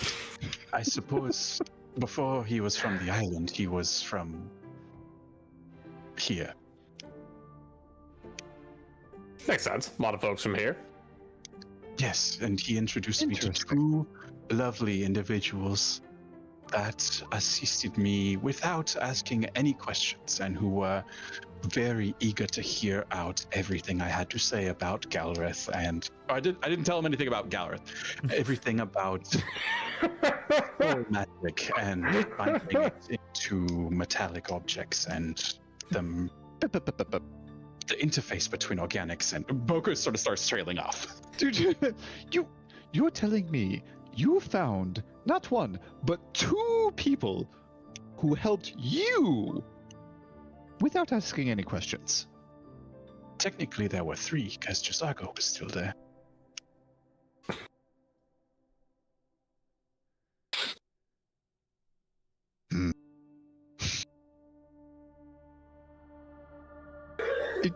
Roland is going to look around at the rest of the party and just go, I'm just someone else see something wrong with this. I'll just shrug at Roland. I'm gonna be honest. I've come to expect it at this point. There is a reason I am the leader. I've come to expect it of him, yes, but you're telling me that there are people who will just, without question, help him. We've met Boko, yes? Yes, and I would also believe there are people who would rather not get into questions with him. Yes, but they will help him? Might be under duress, but, you know, I don't know if Boga's necessarily that kind of guy. I need introductions. Fair enough. I can't have friends? He needs to see who your friends are before he's okay with you hanging out with them. I get it. There's a lot of people I went to school with that was the case. There are people in this city that could be a bad guy. I'm really glad Austin's drinking water during that. I knew I thought somebody the had to vast die. majority of the sketchy inventors in this city in the House of Inspired Hands. And I don't know any of them that would help you without asking questions. How about we go kill the thing first? Because isn't that what we gotta do? But Kill what thing? as they're getting like directly guy, to the the front guard. door of the You Plinth, want to kill him? Do you seriously want to try and kill him? Don't we have to follow? What do you make good Maybe jewelry? Other ways through?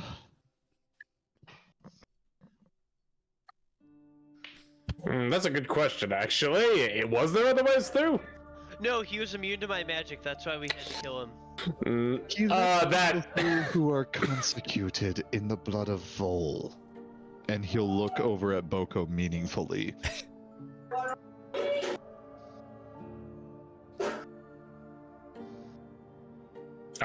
Are you consecuted? Boko looks at the shelf for the many second volts? time in 10 minutes and confidently says, maybe. I think that's gonna have to be good enough.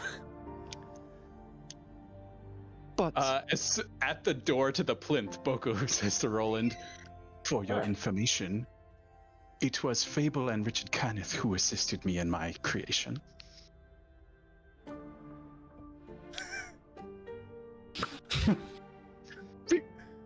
Richard Kenneth.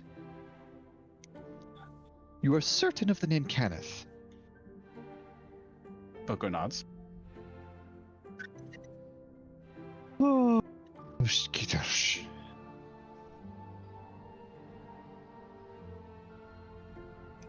Okay. We're going to find a private shrine. And I grab Boko and drag him over to a corner that's kind of out of sight, and if everyone else follows, that's fine. And I'm going to fill him in on what I've been studying. Private shrine, is that a euphemism? Well, it wasn't for Drago, so it isn't for me. Yeah, no, wait, everything is wholesome, Neville. We're not doing this! Not this session! I was rooting for it with Drago, but it didn't happen. No, it's wholesome session. Do it. Yes, all the holes and then some. Oh my god. I can provide. Out of here. For the record, Aiken had warned me about the dangers of private sessions. Boko, you and I have had enough. Can we not talk about my... It's fine. He was nice. He walked us home. It's fine. True. He's too nice. I'm always suspicious of when Austin is nice. All I know is Jasira's done at least 2 or 3 insight checks, and he keeps passing, and she rolls really well, so we're good. I am still Until he does something waiting for really Alma. bad. I am still waiting for Alma to betray us. Oh my god. If she does, She's Boko so will be sweet. heartbroken. Yeah. That would Yeah. be so sad. Roland will be You cannot ruin the cinnamon roll. We don't need. We don't need a burnt cinnamon roll. Oh, just lightly toasted. not like this. Anyway. All right. Is there anything but in yeah, particular no. that you wanted to highlight with that boat, Roland, or just trying to get him up to speed so that he understands the importance of the name Kenneth? I will get him up, mostly getting him up to speed and saying that we aren't sure about his daughter yet, but there is a much higher likelihood than a random encounter that he's involved with Galreth. And you just handed him soul magic. It's fine. Oops. He was fairly knowledgeable about the soul magic beforehand. Perhaps Fable because was he the had one who was theory. knowledgeable on that. He has mechanical knowledge. Oof. Well, You can say it however you want, but that was what you would know. Fable. What did Fable look like? Boko looks at Roland and says, I'm not exactly sure. They were very interesting. Boko, can Covered you head roll to me an toe, insight wearing a check? mask? Insight check. Disadvantage because I'm exhausted, guys. Oh gosh. Oh, Ah, shit. Carry on. How many? Wisdom for This that. one level of exhaustion has claimed 3 natural points.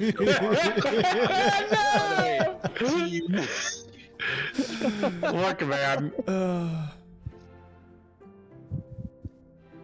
It's a bit I brutal. am still listening.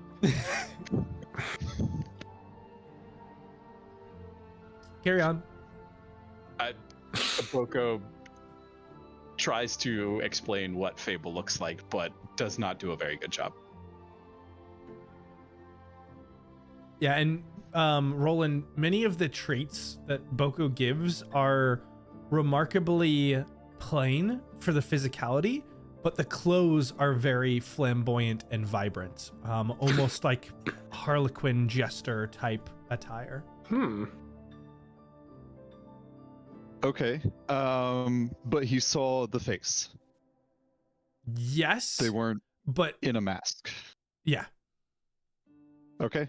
Then I'm going to start rotating through anyone who I remember from Galreth's estate and Andy to see if he recognizes them.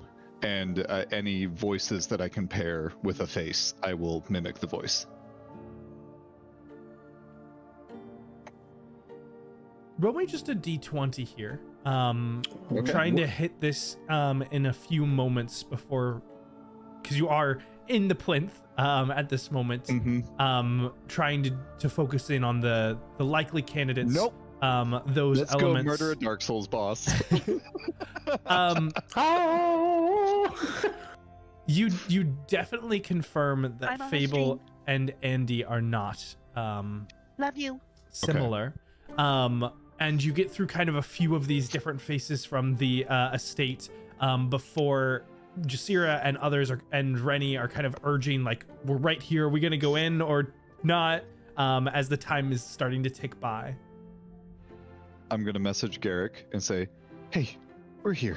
Has anyone else come in out of the door? There is no response. Oh. Well, that's a good sign.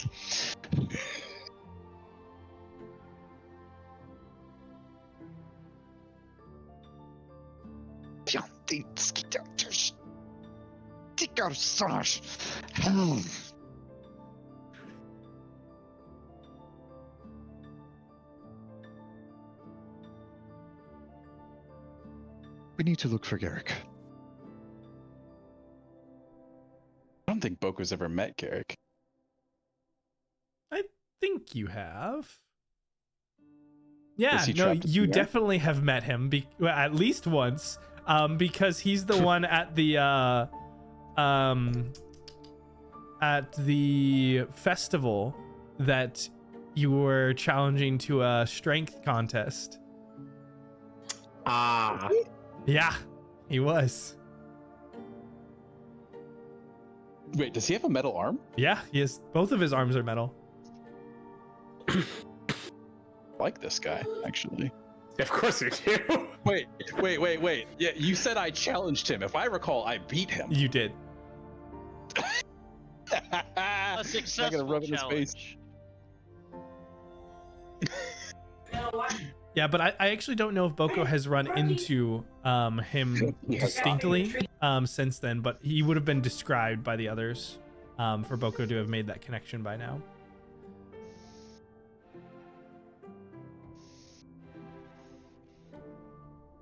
How are you going about trying to look for Garrick, Roland? Let's Scooby-Doo it, split up and look for clues, meet in the plinth in 5 minutes. Sure, why don't we just simplify it? Roland, go ahead and give me an investigation check at advantage, assuming you get help from everyone else. Yep. Alrighty. Happy You to don't help. get any help from me because I'm exhausted. And you can go okay, ahead and maybe add not you. guidance. Yeah. Yeah. You're unexhausted with enhance ability. You're even. Oh my gosh, I rolled a 3 and a 5. That's a 16. 16 is still quite a high check. You also know where you left Garrick, and you do find, kind of tucked into that spot without much looking, a note hastily scribbled. Need to go check in on Morien. No one visited for an hour. Okay. Oof. Okay.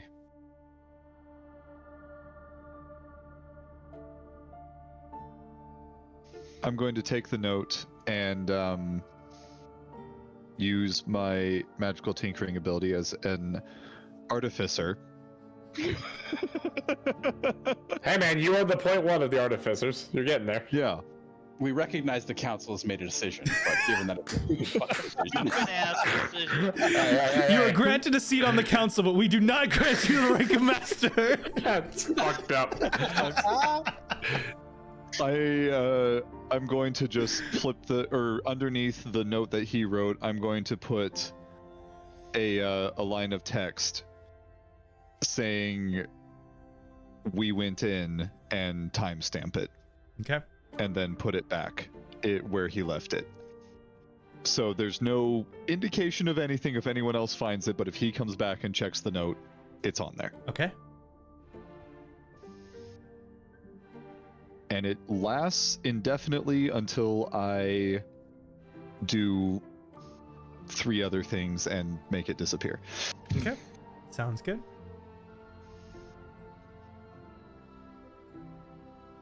Okay, Garrick is fine. He's going to check on Morien. Morien is dealing with Andy. We're sure they're not the bad guys, right? no.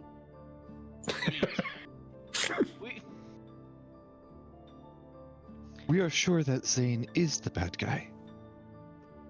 Given the reactions to that revelation. So we're taking the utilitarian friend of a friend. I am... Or enemy of an enemy. I am reasonably confident that Morien is not the bad guy. And Okay. you should I can be as know... bad as you like. You should know how much that pains me to say. Fair point, actually. I've concluded the same thing. Weird, but not necessarily evil. I feel like I could describe all of you. Wow. I will, Fair, but wow. Perfectly generic, thank you very much.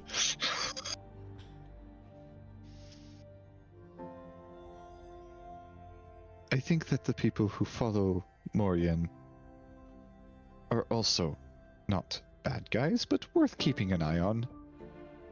Zayne we know is bad. Andy, Morien is trying to figure out, and that is her prerogative because she has known her for much longer than we have. Actually, I don't think any of you know her, only I do.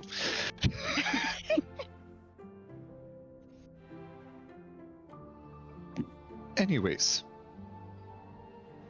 that is another chapter. Finding Zayne is what I am focused on right now, and unraveling whatever he is doing with Ranchon. Or at least unraveling him. Settle for that. And there's this just grim grin that spreads across Roland's face at the idea of unraveling Zayne. And he, you see, the more perceptive you might notice his hand drifting down to the short sword at his side. Which you have never seen him use in combat. That's true, that's true. Would be a very interesting day if you end up using that. It will be. I know exactly what day it is. Hey yo, this'll be fun. Tuesday. Oh, well, you know. The Tuesday's not a good day for me, so, you know, we can move that. Convenient day for the apocalypse. It will be a day ending in Y. Ah, well, you know. Technically, all the days here end in S. Oh, well, It will great. be a day ending in S.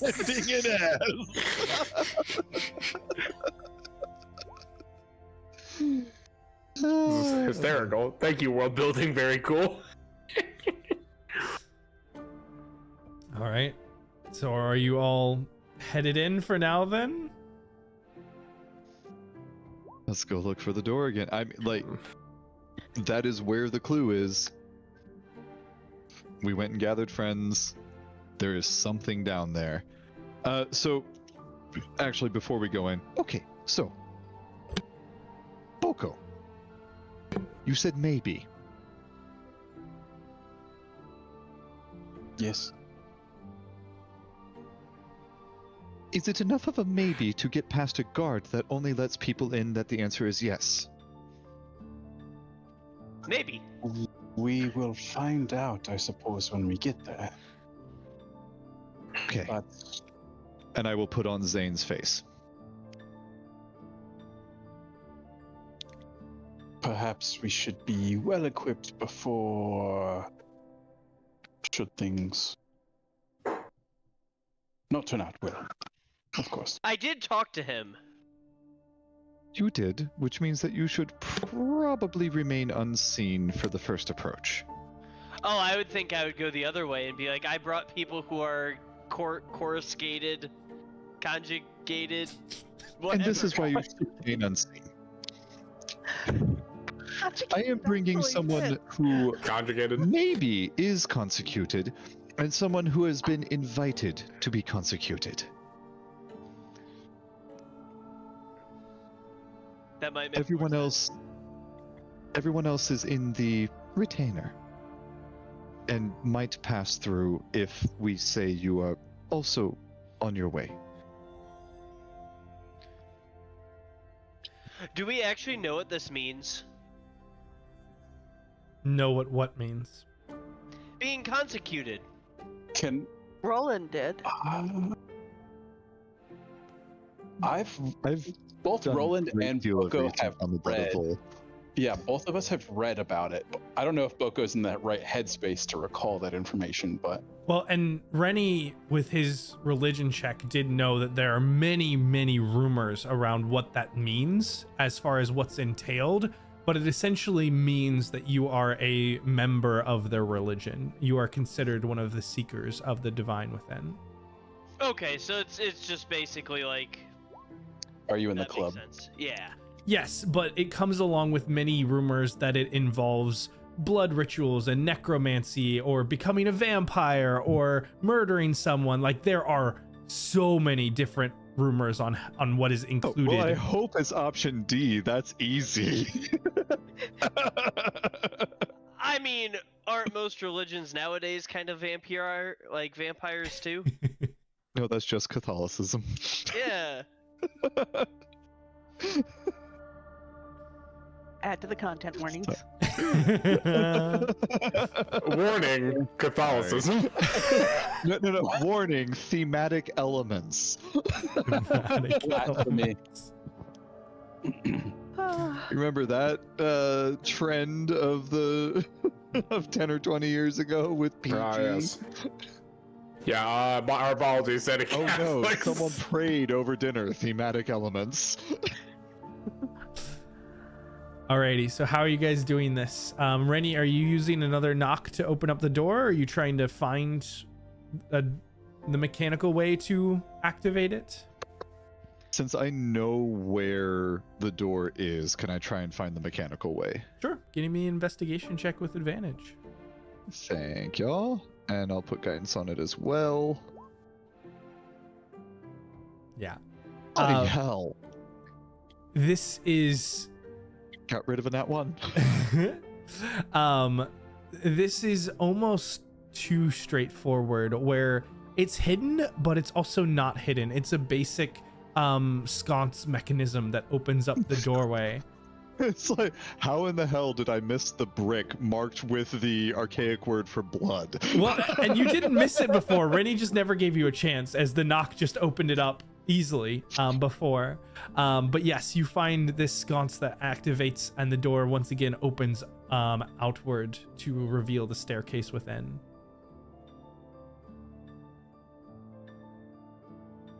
And if I understand the right, way. Boko and not Roland are going down together.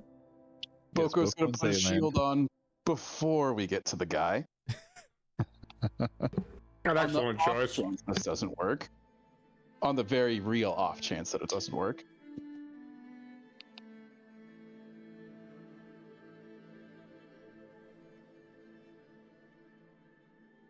Okay, so the plan, and before we go down the ladder, okay, so the plan is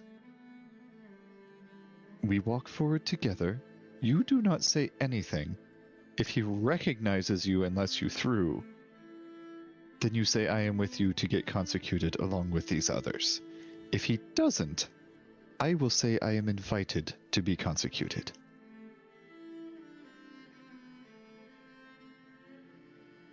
With these others.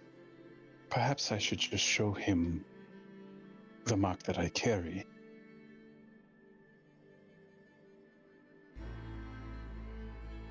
Fair enough. That might be easier, yes. But either way, we are with you if he is going to let you through. If we can get past this without a fight, it will be better. Boko looks positively inebriated at this point because he hasn't slept in like 30 hours. Boko just says, my goal is to get through this without saying anything. Yes, Something needs yes. to be said. Perhaps you should do the talking. That is a scary prospect, but yes. Okay. Then we can sleep, right? There may be a few things afterwards, but yes, if sleep is on the other side of that door, yes. Boko starts walking in. All right.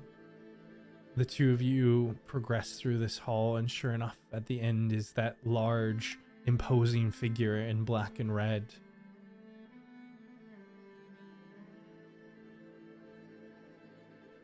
I walk up alongside Boko, and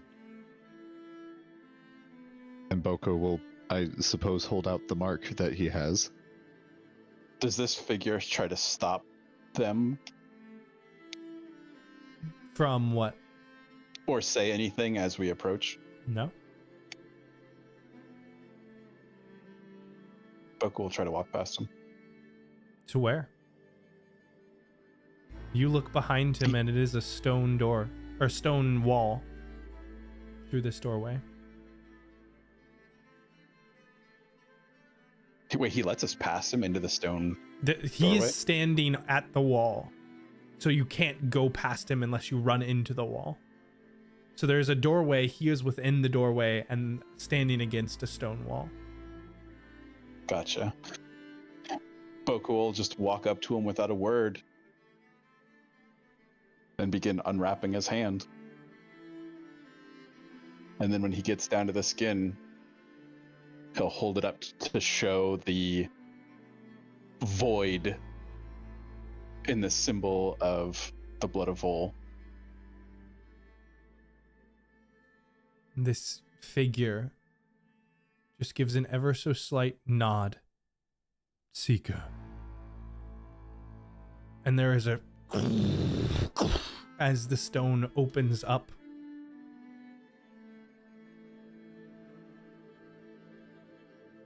Boko looks at the figure and he says, there will be some others that follow. Are they also consecuted? Boko looks at Roland. We are...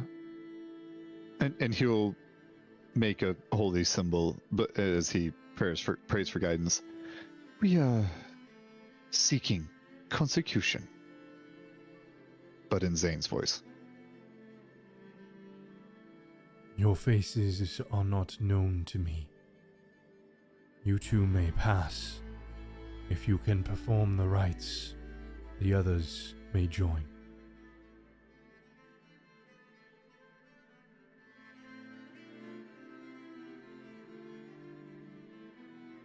If we can perform the rites, the others may join. Mm-hmm. Is he asking us to do something right now? You don't know. We can pass. I imagine the rights are on the other side of that door. That just opened. Boko just nods. I'll look back at the others and kind of give a little shrug and walk through the door with Boka. The two of you enter into another small chamber.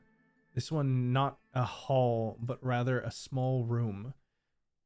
Barely fitting the two of you. On the ground there is a symbol marked in blood. Candles nestled at various points on a star. On the wall, another sigil in what might also be blood. It's red, but they're arcane sigils. 2 candles set on either side of a skull, a cup, and a small book. And off to the side, there is a beautiful painting.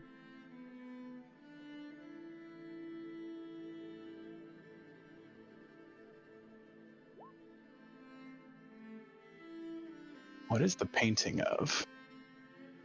Give me an investigation check, Boko. This will just be normal, right? Correct. Because You're still within the hour. God.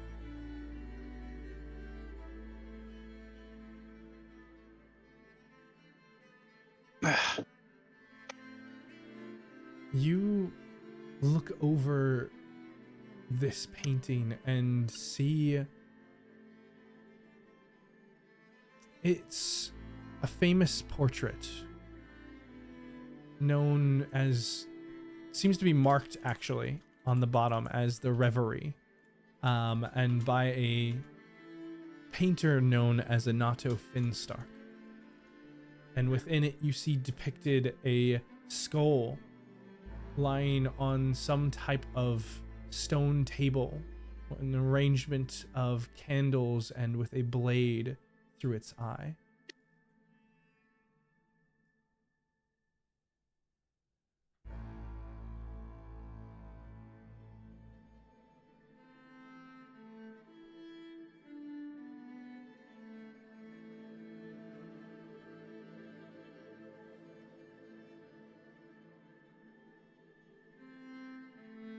Well, I hope this is common as a part of the altar. Otherwise, I'm slightly more worried.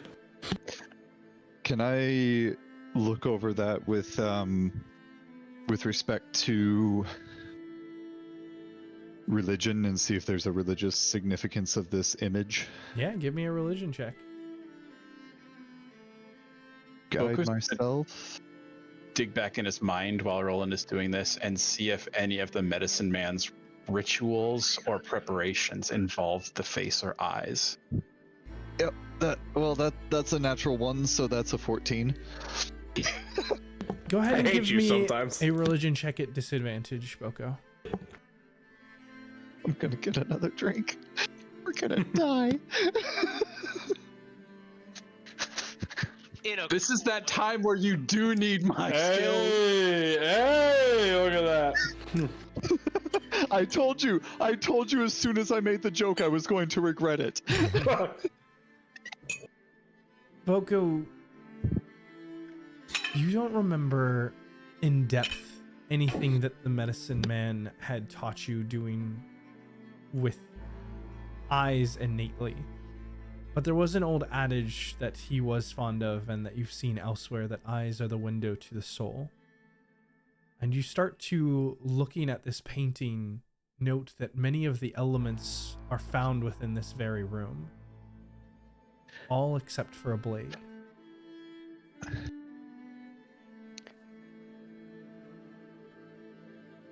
The handout isn't showing to chat. Yeah, it's just a little high so that I can see the picture at the same time, but it was up there before. Boko's gonna take out his ritual knife and place it in the eye socket of the skull that is between the bowls. You do so.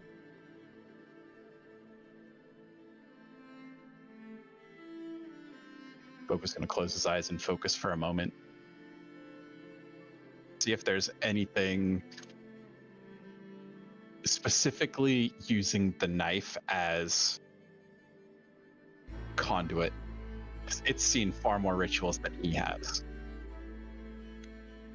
Boko, there are two aspects that with this religion check you do note.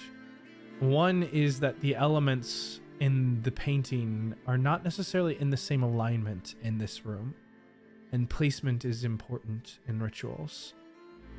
And the second is, even with your own rituals, it's often required one final component to activate. I'm really trying to not stab myself in the eye right now, guys. That's not the only thing that. I also like that. That's the right eye socket, so Roland really does not want to be the volunteer for this, because that's his good eye.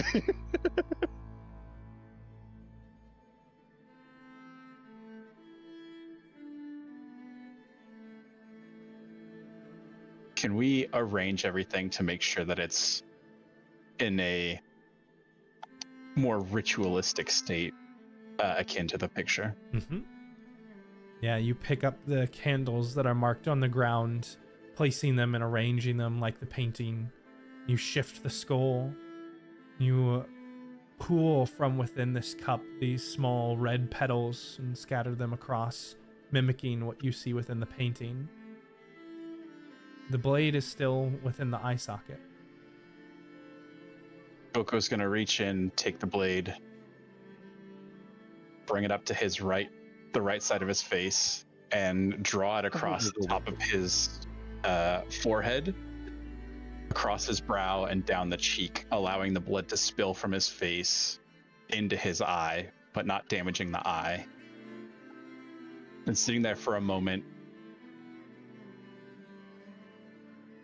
Roland has to turn away from that.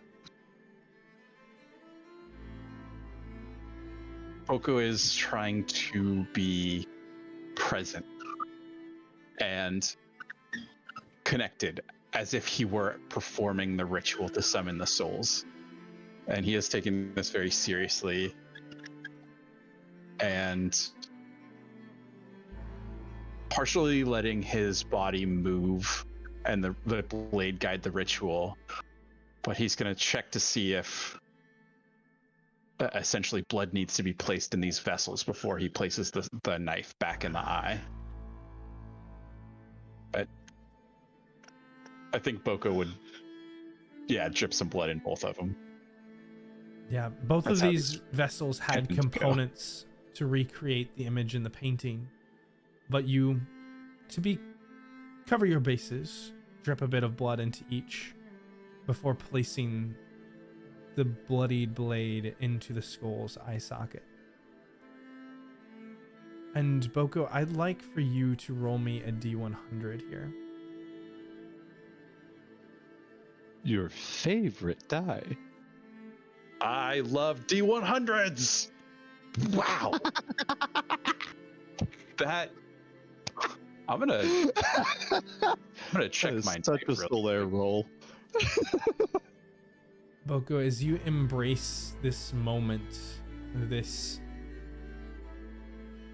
ritual, there is a combination of your own magics with the magic of this holy place. And as you open your eyes in this moment, you see a specter form in front of you. A siren man that you are familiar with before. He's often brought you wisdom, guidance, or peace. And in this moment, simply motions with an arm as the table in front of you, where the skull, the candles were arranged, is no more. The sigil on the wall has disappeared, and rather the stone has now opened up to a passage that continues deeper into this cavern. And the black guard steps to the side so that the others can follow.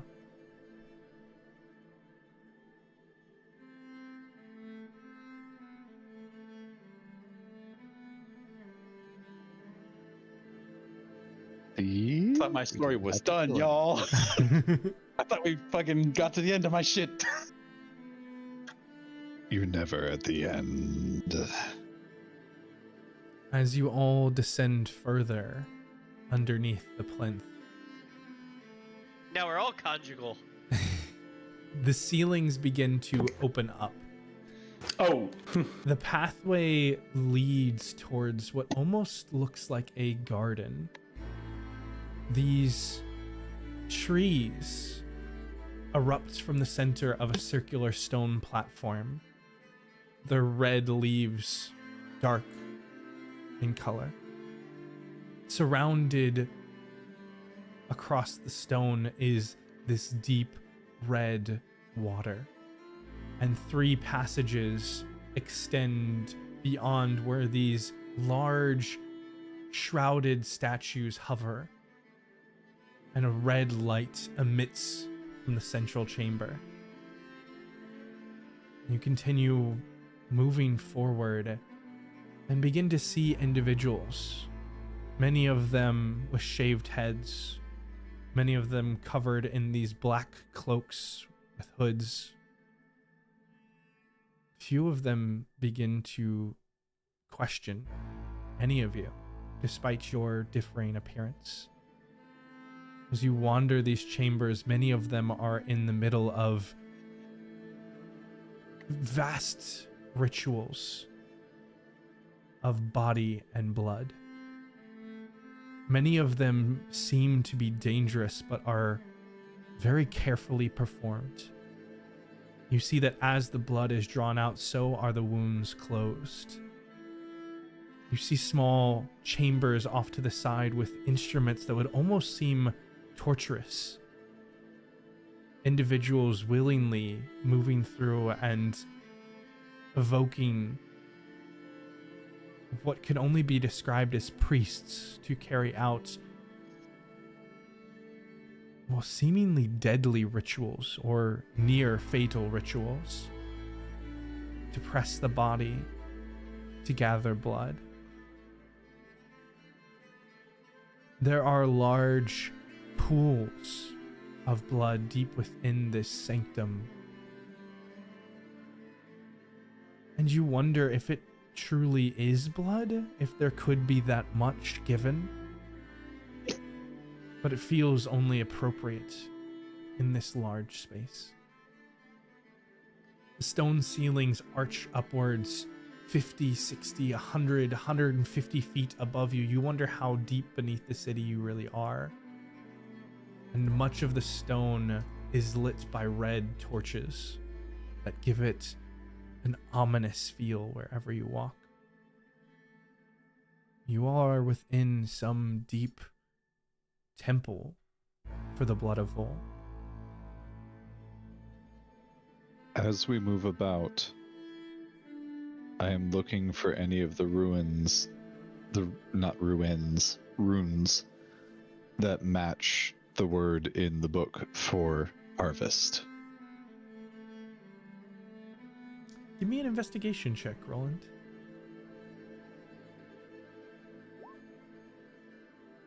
Alright, that's alright. That's alright. 24. As you're moving through, you don't catch anything that has to do with harvest, but you do catch other runes that are familiar. In one of these chambers, there are bodies laid about in various states of decomposition, and there are large tablets inscribed with these glowing red arcane runes that match some of the material that you found within the journal. Various Renny funeral rites. And you note in this chamber a female elf that hasn't quite registered your presence, but one that is familiar to you, that you talked with before. I am going to make myself hard to see and watch what she's doing.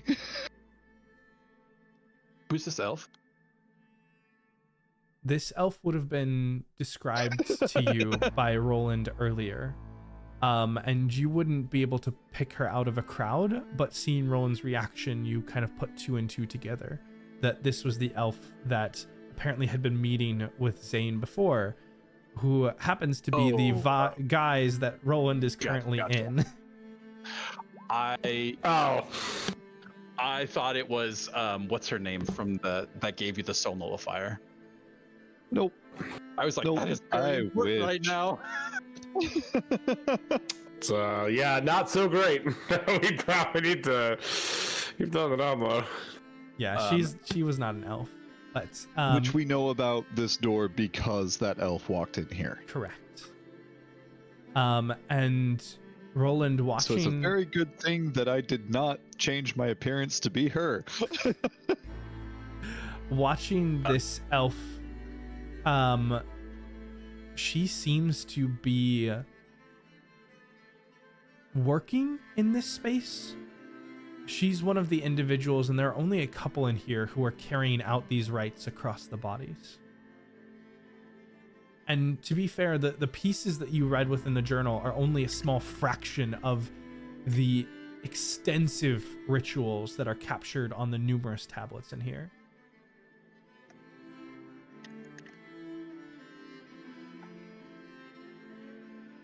How close are we to the giant lake of blood?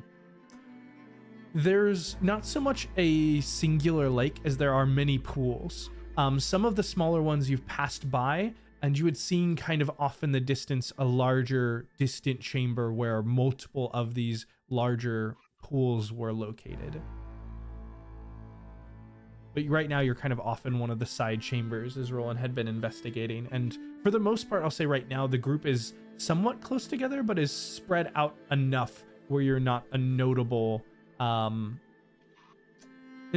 of extreme note as the group of uncloaked individuals all traveling together. Exactly. But you're still within eyesight of each other. If everybody is in ritualistic garb, what does their garb look like actually? Is it anything like Boko's? No, it's actually not. For the most part, many of them are in common clothes, and just have a black hooded cloak over top. Some others are shirtless in the middle of these rituals. Others are. I was not interested then. Others are in various blackened clothes or darkened leathers. But for the most part, none seem to be closely matching exactly what you have. Boko would actually put his garb on. And probably fit in more. And it's still decorated from the event that was held.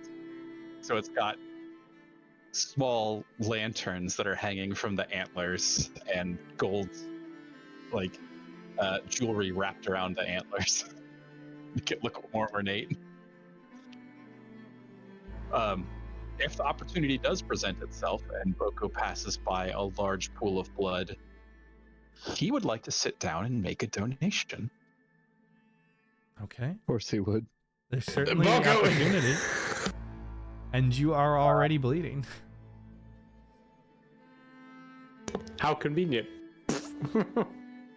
Because again, we might be here because Renny said we have to kill somebody, but this is also the first time Boko has had any chance of getting any kind of answer or connection to his brand. Yeah, fair enough. Yeah.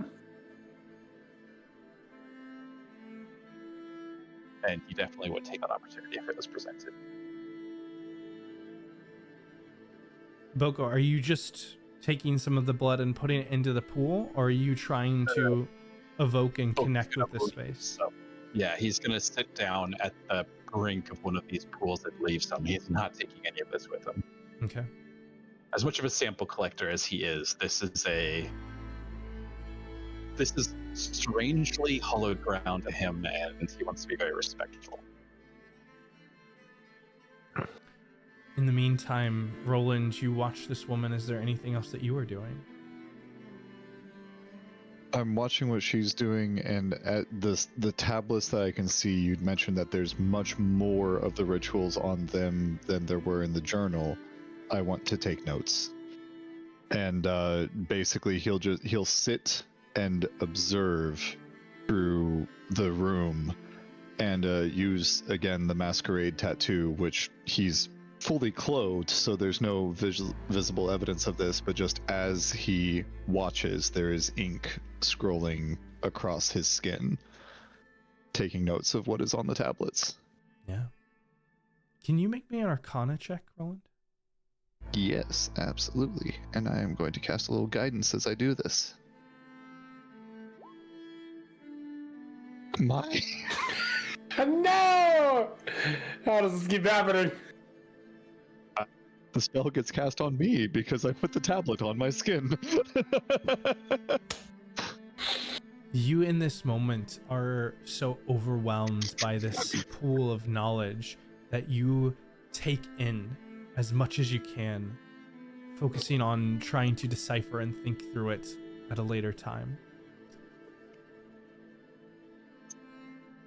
As the rest of you are wandering around this space, is there anything that anyone else is doing in this strange temple? I'm gonna probably largely keep to myself. This is not my normal venue. I imagine You might be able to sell them steam. Is there Well, any Steam pumps to remove blood. See, I thought very briefly about that after seeing some of the stuff Boko has done. However, generally still not really my venue of familiarity. Theschault, can you go ahead and either make me an Arcana or a Religion check? Sure. I wonder which one feels better here. It might be religion. Let's go look. It's either one. What would I think? This would probably be religion, I feel like. Well, shit, all right. All things You're equal. Yes, indeed. Theschault, though not the most religious type, you have studied the opposition of your own technology, that which you seek to replace in the necromantic nature of magic. The Blood of Vol is utilized throughout Karrnath for many reasons, and it is most popular here because of its success and its history. And much of the necromantic magics that Karrnath has been able to use has been taught to them by worshippers of the Blood of Vol. That's not so great. You know and now see around you so many different necromantic magics being utilized for religious purposes.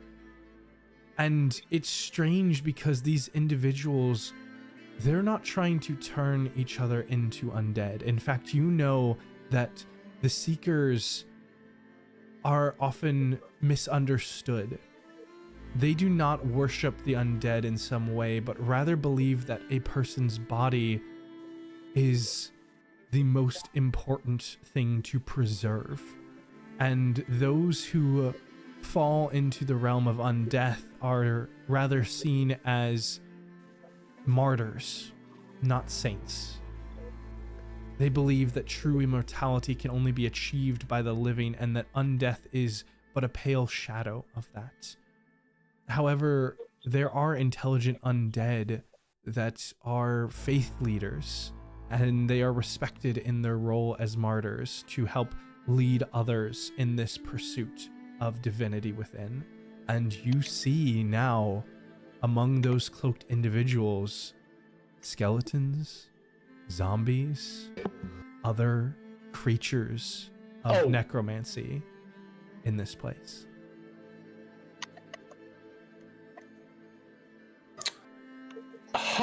That is a whole nother side of this that I don't think Theschault would have been near as familiar with.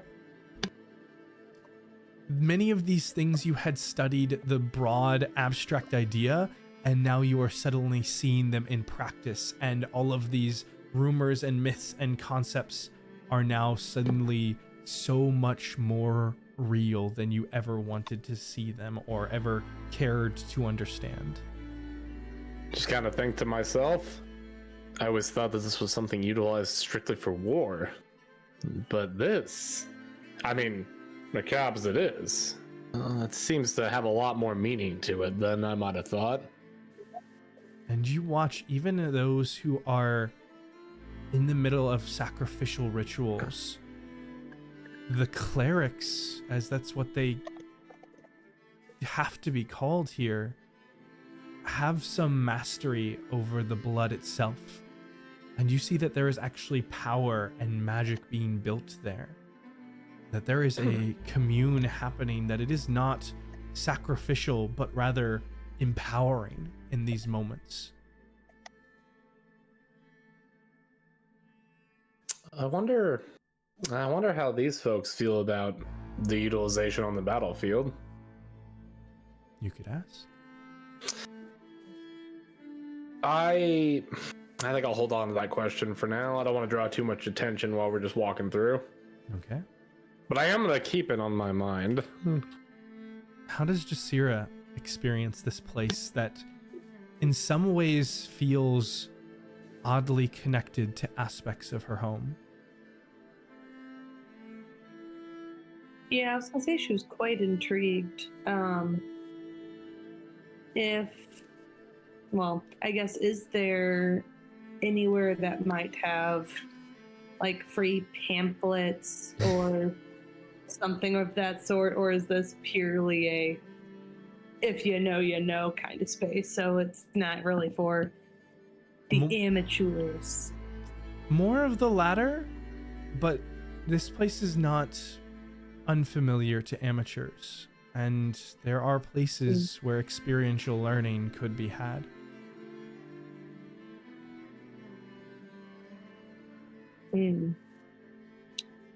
She might try to see if she can spot perhaps a novice, and I guess see if she wants to watch mostly, kind of see what their practices look like, and I guess see what she can take from that. I don't know, she's just really taking it all in. It's very interesting. You find one of these individuals in common clothes with just the darkened cloak, and you watch as they are kind of waiting, watching their own turn, one of these more gentle rituals, almost like getting a small tattoo. This needle that is woven in and out of the flesh in a small area on the body to help build strength against pain and endurance into the body. You watch as this individual needs a bit of psyching up to actually follow through with this themselves. But eventually, with encouragement from seemingly their companion who had just gone before, they sit down into the chair, pull up the clothing on their arm, and for a moment you watch as, again, it is somewhat similar to your own doctrines of the Pallid Elves. Instead of embracing and molding the soul, these individuals are embracing and molding the body. And you find fascination in that. Renny, as you're wandering this space, what are you focused on? Honestly, at this point, I just find this cool that I've seen a bunch of different religions. I've always been kind of into it. I find it interesting. I find it neat that I'm not drawn to it myself. Like, I don't think it's the right one by any means, but I do find other people's religions to be worth enjoying, thinking about, even partaking in if it doesn't seem like it's too, like, fucked up.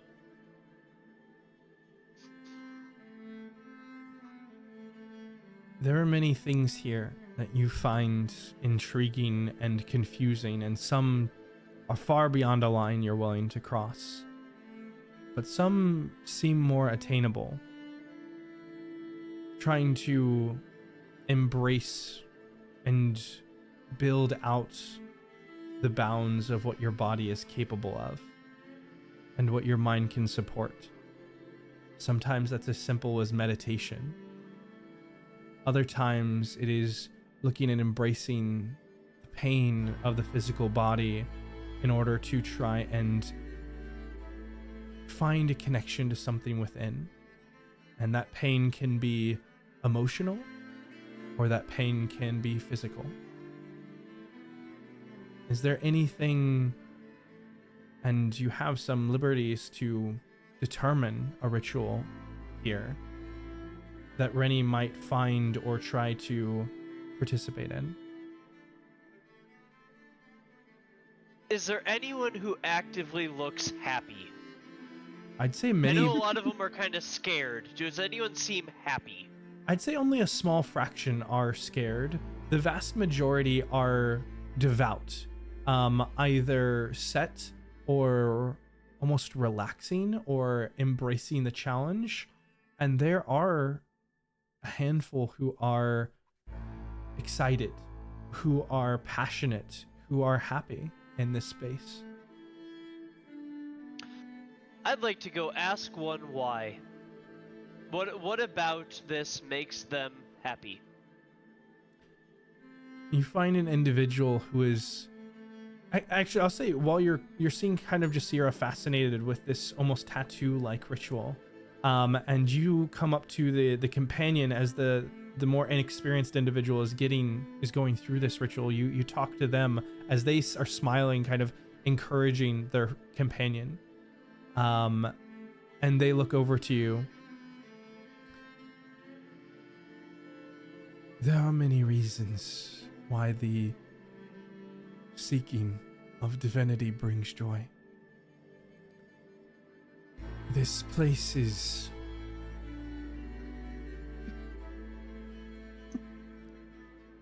it shows the power of oneself. For many years, I followed in the footsteps of the sovereign host, believing that the gods would give me purpose or solve my problems. As a seeker, I now search to empower myself to solve what is within the world around me. Here we honor what was, protect what remains, and let our own internal breath of divinity provide ourselves our future. We don't rely on anyone else or anything else. We believe that the paths before us are our own to determine, and that it is by joint community, shared endurance, that we make it through this troubled world.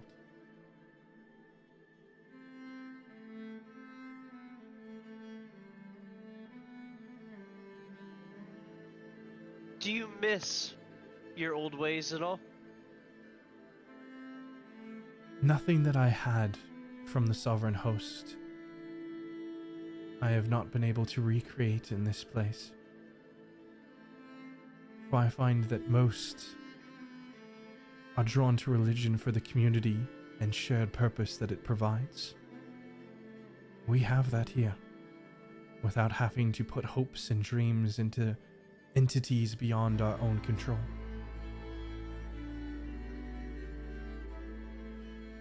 So no, I do not Why do miss you it. suppose you have to hide?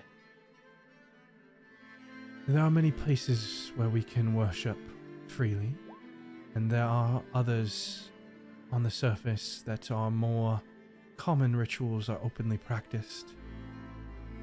The things down here are done in the darkness, one for privacy, And 2, because they are still considered taboo, however much they may be claimed to be accepted.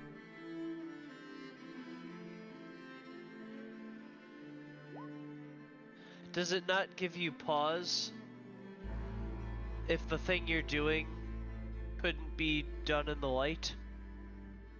How do you know you're right? We do not conduct ourselves down here out of guilt, but rather because we are pushed by prejudice.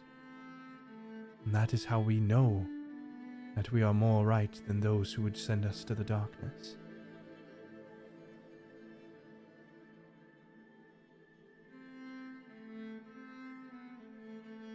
I appreciate your time. I am wondering where the sources of wisdom really come from. And you seem to be onto something. This man just takes a finger and just pokes at your chest. And with that, we fade back over to Boko. Boko, as you sit by this pool in this regalia, another younger woman comes and sits by you. Are you searching for something?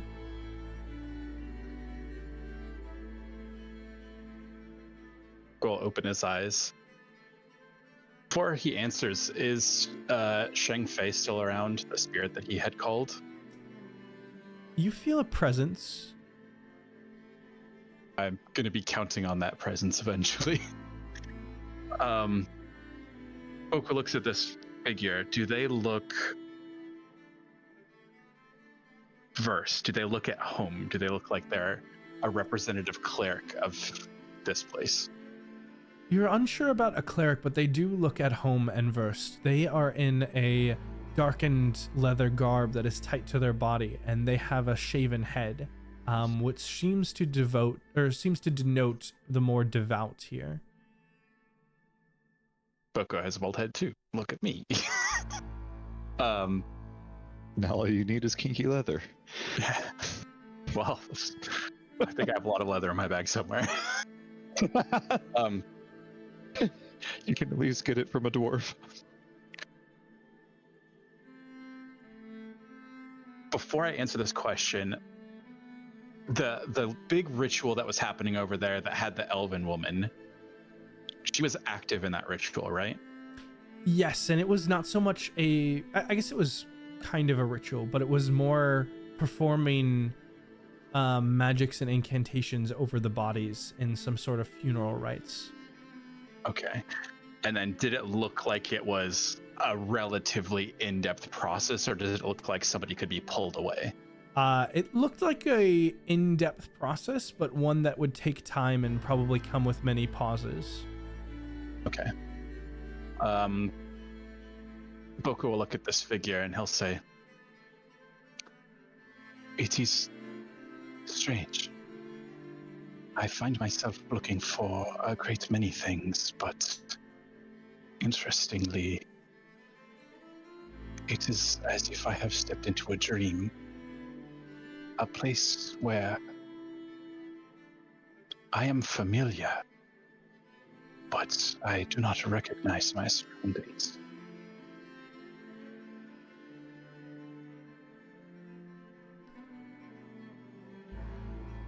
If I am right, I recognize you from the Festival of Light. And perhaps you are like me and have noted shared philosophy between the blood of all and the silver flame.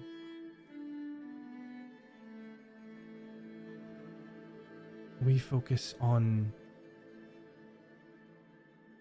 letting the spark within us burn longer and brighter to provide clarity. We seekers here, and she motions to you, and your hand that is caked with blood is nearby this pool. By blood freely given, may your essence endure. It speaks of a similar idea, that by giving of ourselves, sacrifice we can sometimes see and understand things about ourselves that were out of reach before.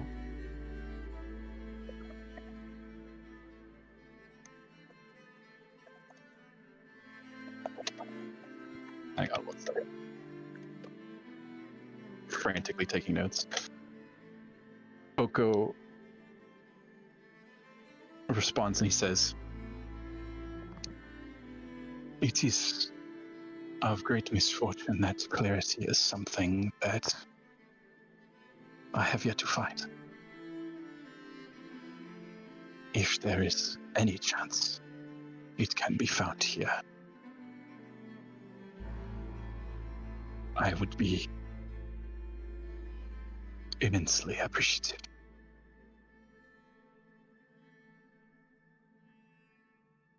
We here often encourage that you find clarity within, but we do offer a community to help guide. If you are looking for understanding or guidance in these philosophies, there is none better than the Scarlet Matron.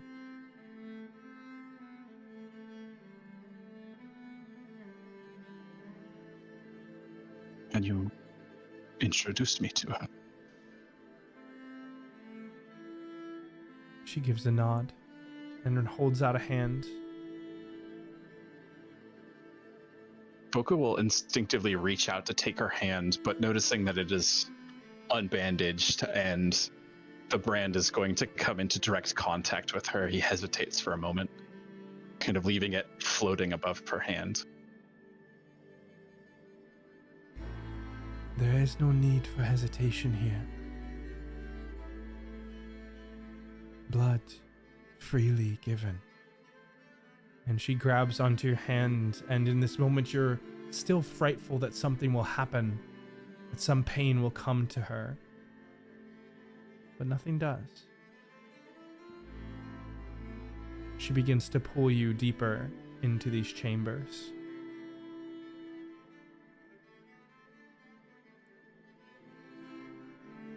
With that, we will leave from the depths of the Sanguine Sanctum back to the city streets of Carlacton.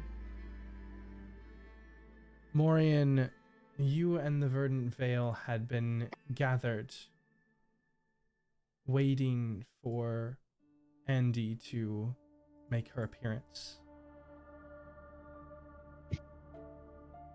And eventually, there's a quiet knock on the door. And you breathe in, holding your breath for a moment. But you see as the door opens into this quiet, empty, abandoned space. And Andrea Kenneth stands before you. The three of you gathered around.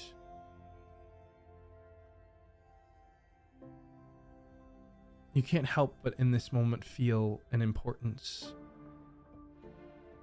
And you send some sort of sign to Garrick that he probably should be here if he can. But Andy looks you over as many of you sit in the quiet. And Alma is the first to break it as she rushes over and grasps Andy around the neck in a large embrace. It's so good to see you. And Andy smiles and looks down at Alma, but her eyes quickly flick back up to you, Morien. It's good to see you too, Alms. What's going on here?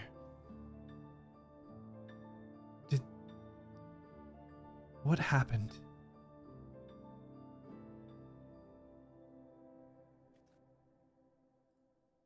I am going to start with a surface scan, and then I'm going to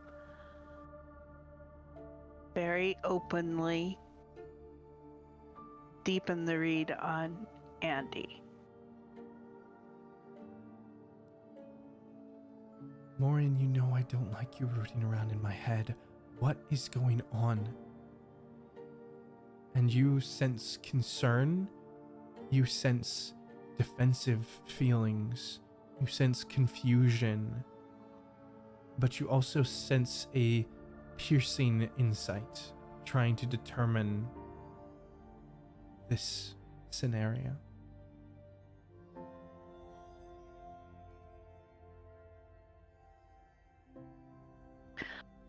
Morien will glance to Redbeard to see if he wants to speak first.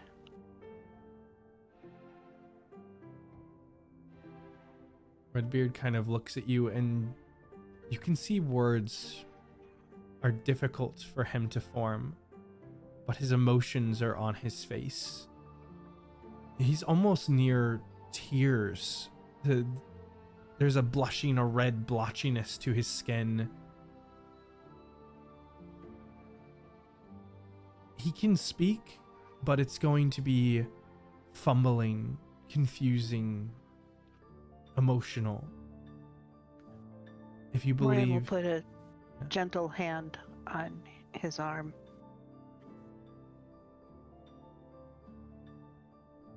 What is Andy making of this? There's still that mostly defensive feeling. She feels like there are senses of being left out of the loop, of trying to regain control and understanding of what's going on, what she doesn't know.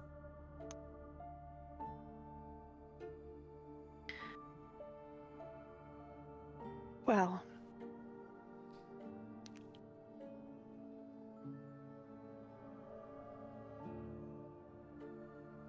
you recall that Zayne had us watching the Iron Horizon. I do? Did they hurt one of you?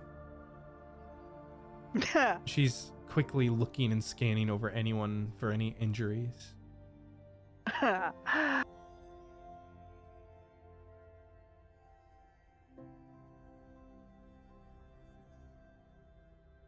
Zayne didn't give us much context. Just said these people were new and we should keep an eye on them.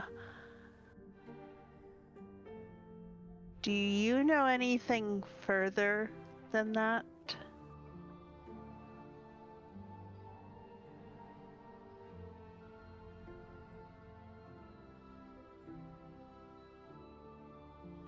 You can And yes, Morien is obviously being deliberately cagey. Yeah. You can see Passive there's deception and all. There's hesitation as she's trying to think a few steps ahead as to where this could be going. I know what Zayne told us, that there were individuals coming into the city that could be dangerous, and that it was good for us to have an eye on new players around. But little else. I have not been with you all. I've not even seen or interacted with them myself yet, outside of a few short conversations.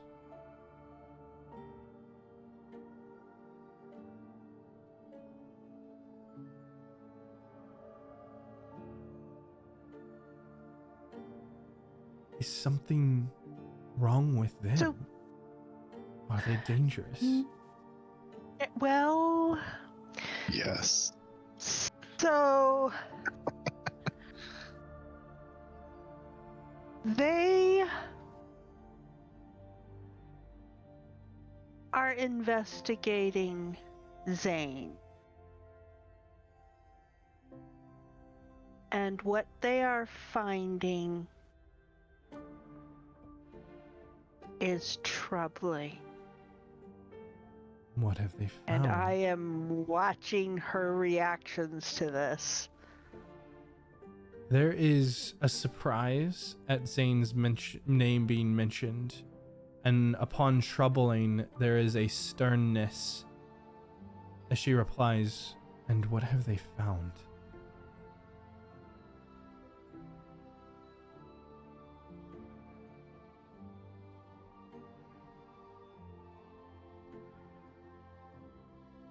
What do you know of Zayne's smuggling sidelines?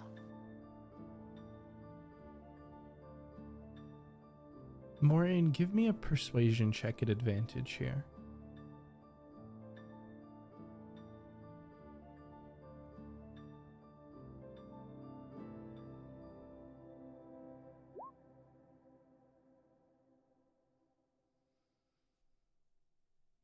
She sighs a bit.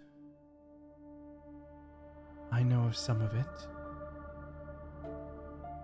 Zayne has smuggled things for us in the past.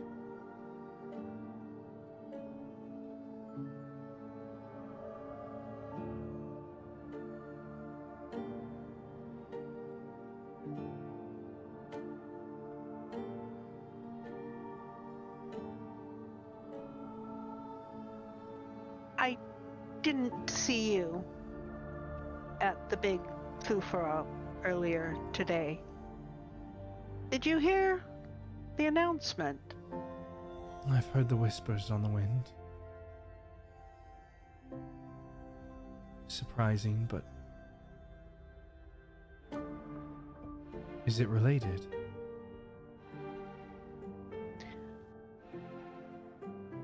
Yes, it does seem to be.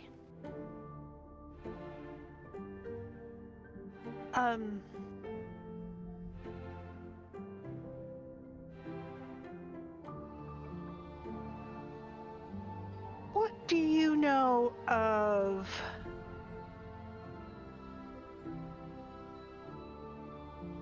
our potential new Open Lords sideline activities?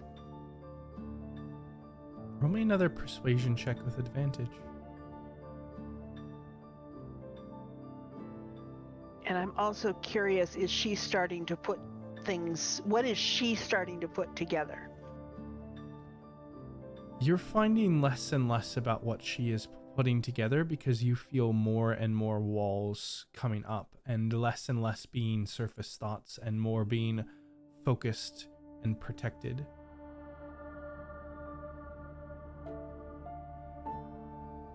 I have to admit that I know little about our potential new Open Lords activities. Perhaps not as much as I should. Would you care to illuminate me?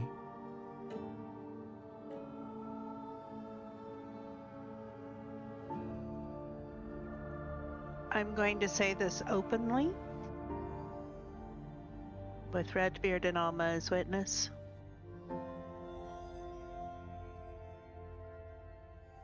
I'm reading you, Andy. Why am I seeing walls come up?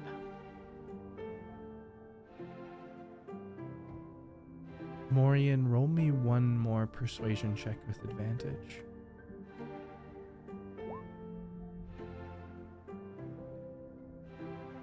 With 3 successful DC 20 persuasion checks, you see as those walls start to ever so slightly melt, and Andy looks at the 3 of you.